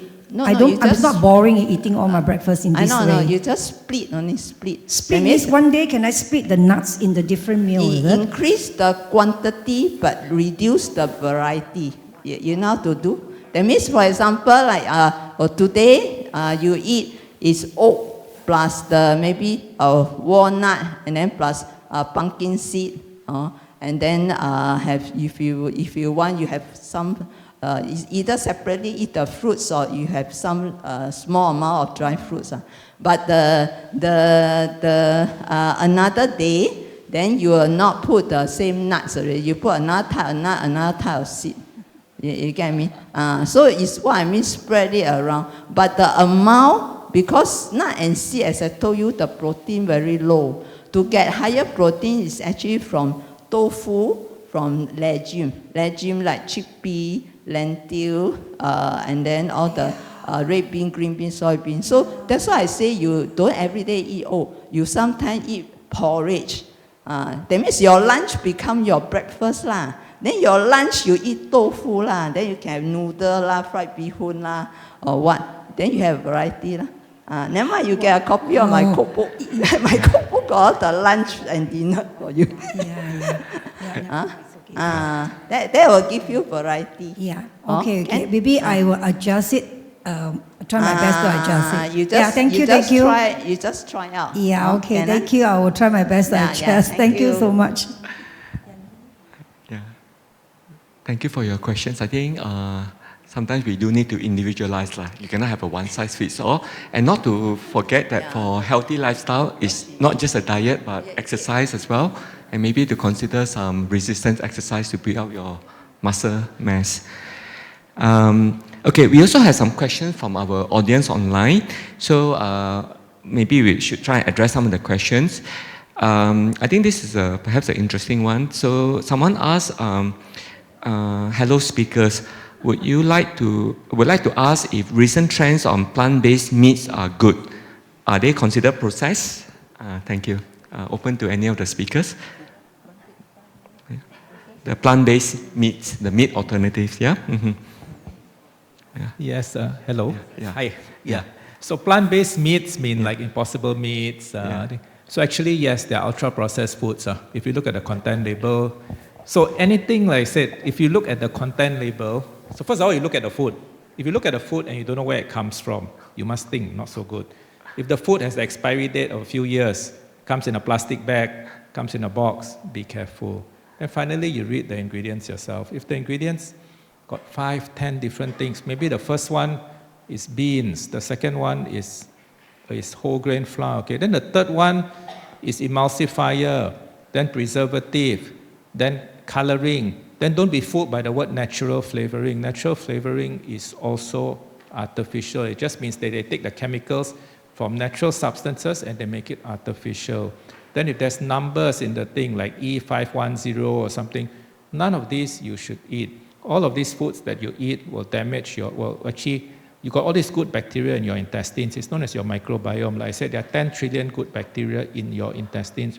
You want this bacteria to be healthy and alive, you have to put real food for them. So real food is food with fiber and everything. So if you compare, for example, a plant-based fake meat burger with red meat or with preserved meat, of course the plant-based burger is better. It's still got fiber, right? It's still got less, but it is full of saturated fat and artificial chemicals. So it is better than to eat, if you want to eat something, is to enjoy the natural taste of the plants itself. So if you want to eat a burger, make your own. Use lentils, use soya beans, use tofu, and come and put your, we've learned how to make your own broth and your own sauces and all, and make your own and make it yourself. You see? So yeah, so I think that answers. So no, myself personally, I don't take, if somebody gives it to me, yes, I can eat it, but do I choose to eat artificial meats? No, not at all. Thank you. The next question is, I think, a practical one. I have a hard time starting the 21-day challenge. Is there a way to start slow? Is it wise to start slow? And open to any of the panelists. They are not ready to take on the 21-day challenge. They want to go slowly. Is it okay? Is it wise to do so? This is my personal experience, because when I was telling my friend that there's this challenge coming up, I have to go really a whole food plant-based to meet the criteria. They say, "You're crazy, yeah. It's not sustainable, you know." But when I think about it, 2020 hindsight, in order to truly experience the change, you got to try to fulfill the gold standard during the 3 weeks.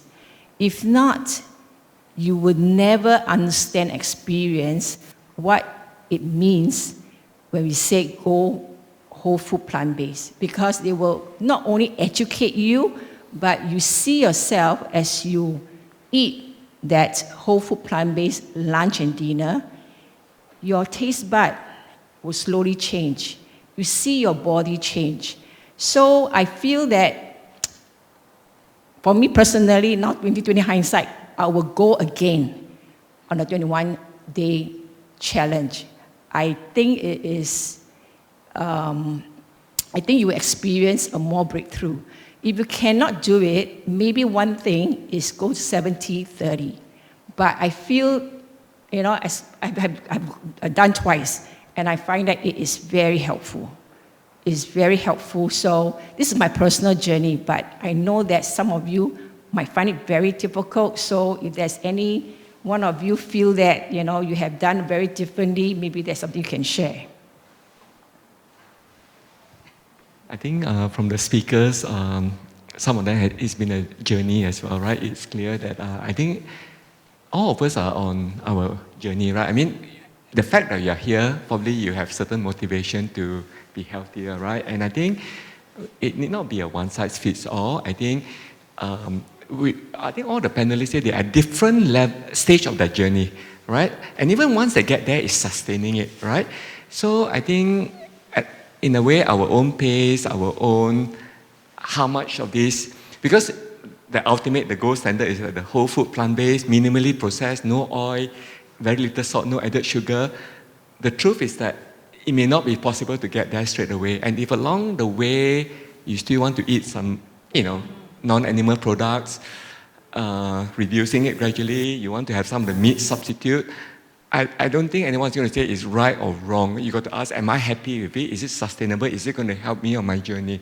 Right? That's my own view, because it's my own journey as well, that I didn't have the discipline to do it overnight. But once you get there, I think we can all look back and say, yeah, it was the right thing to do. So I think some of these things are in the market to help those who are not able to make the change straight away. So personally, I don't have anything against. And then sometimes if you already adopted the diet and your friend invite you over, and the only thing plant-based they can cook for you is an Impossible Burger, right? I think you got to thank your friend for making the effort, right? So I think we try to wrap up because it's almost 5:30. Maybe time for just one more question. Yeah. Mm-hmm.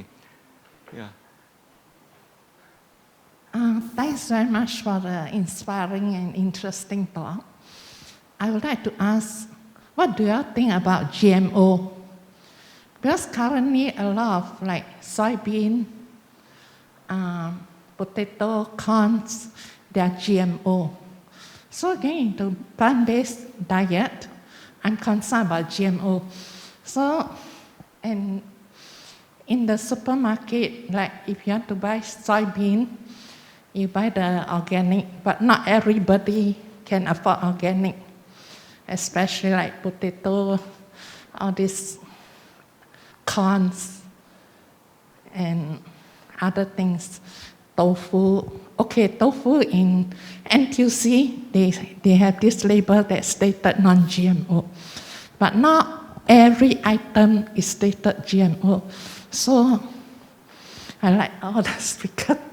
What do you think about GMO, especially when you go on vegetarian and plant-based diet? Thank you. Thank you. Open to all the panelists. Just to let you know, I think this doesn't, okay. Yeah, so first of all, when you eat meat, animal meat, 100% of all animal food in the world is non-organic and non-GMO, and fully GMO. So when you eat animal meat, you are taking years and years of that, or months of that animal to grow, and you're eating everything that's GMO and non-organic. So you eat a concentrated source. Secondly is that, should we be eating more organic and should we be eating less non-GMO? Ideally, yes, but we live in the real world and you are correct to say it can be difficult. So how do I do it? My own way is that if I can, I do. If I can't, it is still better to eat the vegetables than to say, oh, I cannot find anything organic, so I'm going to eat chicken instead. You get what I mean? We only at that level. GMO soybeans is, non-GMO soybeans is actually not very expensive. The reason why GMO is dangerous is not that GMO causes problems to your body, it's the fact that what GMO does is that GMO plants, is they manufacture them to be resistant to pesticide. So they can spray more pesticide on the plant, less work to take out the weeds. They want to kill the weeds, they want the plant to grow. So they spray very high dose pesticide on GMO plants. So that is actually the problem of GMO, not the GMO itself. So ideally, non-GMO is better. Organic is actually the best. When something is organic, it means definitely it's non-GMO and they don't actually use chemical pesticides. However, like you said, it's correct, it's not easy. So ways you can get around it is that if you really, you can't get everything non-GMO. I mean, I personally, I don't get everything that is, I don't think any of us here take 100% everything organic and all. It's not easy. So what I do is I still take as much as, so if the difference is minimal, then I get the organic. If not, then I take what I have. I make sure I try to wash it. I use, you can use sodium bicarbonate to soak and everything. You can go online and see how to do. And then I still take, it is still better, if you have organic, then good. If you don't have, it is still better to take the plants. And hopefully in the future, the world will learn to actually plant things more organic, use more permaculture, more regenerative farming, and there'll be less of this, less GMO crops in the world. The world is slowly opening their eyes to it. And in terms of chemicals, hopefully in future there'll be less use of chemicals. But right now we live in the real world. Where we can, we try our best. But you are correct to say it is impossible to completely avoid it. Yeah, thanks, Charles. And I think the truth is that cost can sometimes be an issue. So. Yeah. The recipe that the third speaker, you put there salt minimum, but no salt also. But we are using sea salt and Himalayan salt, which has very high, about 86% minerals in it, and it's very good for the bone.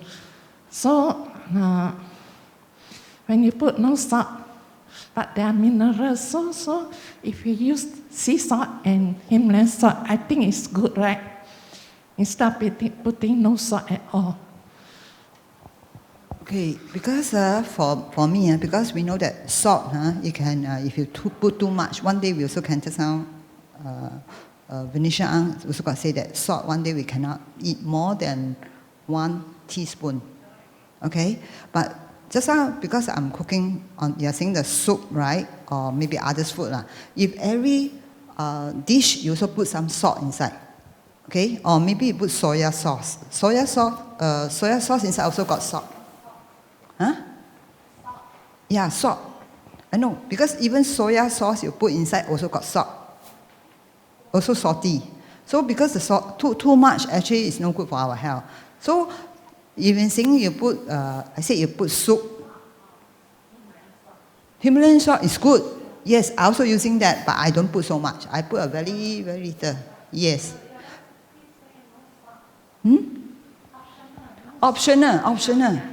Optional because you see, for my broth, I don't put.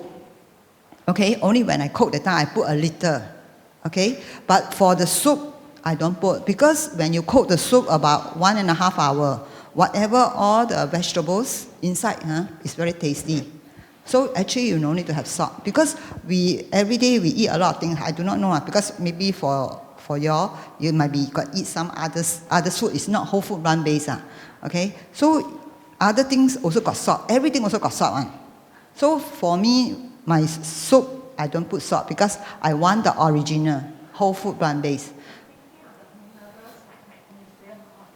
Yes, yes. The mineral is for the salt, but it's not only for salt you got mineral. I believe that from all the vegetables, different colors also will have.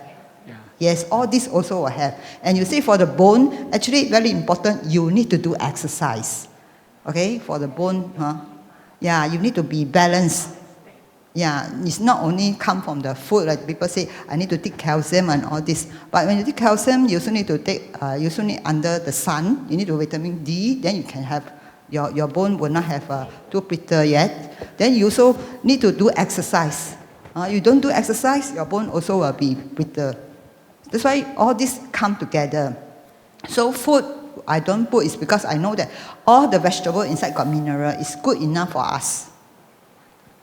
For my side here, because I eat for 2 years and I know about that. And because I know that salt eat too much, it means you have high blood pressure. Even it's a good salt also will have. Because for me, I must make sure myself is my blood pressure every time I got checked is about 100 plus to 120, but it won't exceed more. This is my own experience. That's why I don't. If you want to put for taste, because salt is only put it your taste better, right? If you don't put salt, of course, the taste there's a different. But of course, you can feel very natural. There's a different. And yes, you can put pan salt, right?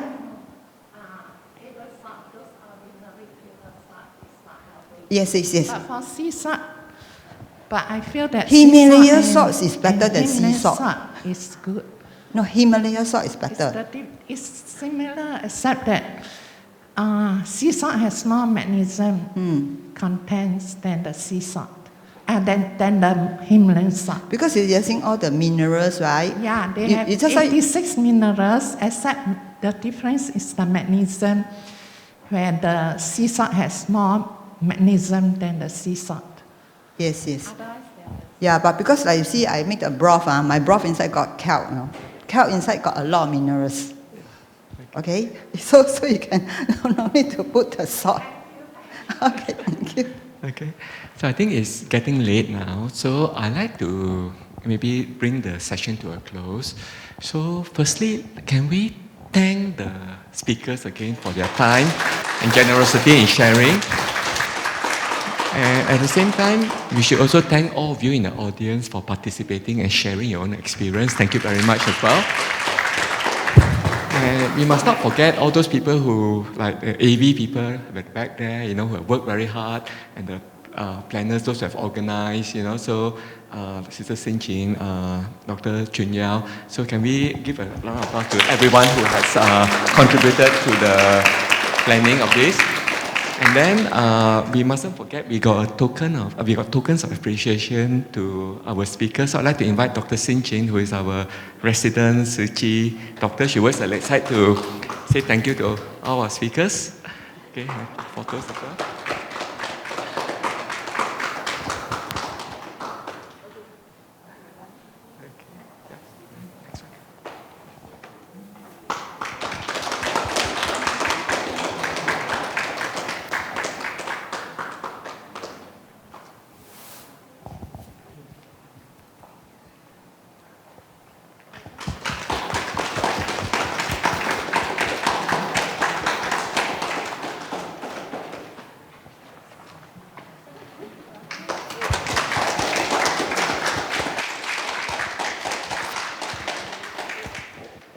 Okay, thank you very much, sir. Okay, so let's bring the session to a close. I just wanted to end with some words of encouragement. As I said, we are all at different stages of our journey towards a healthier diet. And those who are eating just a normal Singapore diet, actually we are already 75% of the way there, right? Because 75% of food we eat is already plant-based, right? It's about making it healthier, more and more plant-based, but the whole food type, and also all the other things, right? The way you cook it, less oil, less salt, less sugar. So we are all individuals, we all have our certain preferences and all that, so it's okay. If, let's say, you don't agree with everything the speakers say, they are sharing their own experiences, I think it's okay. I think we just learn to listen to as many people as possible, get the good ideas that we think will work for us, and then hopefully we will get there eventually, and all of us to be healthy. So wishing all of you a good 2024, and may all of you be blessed with good health and happiness. Thank you very much.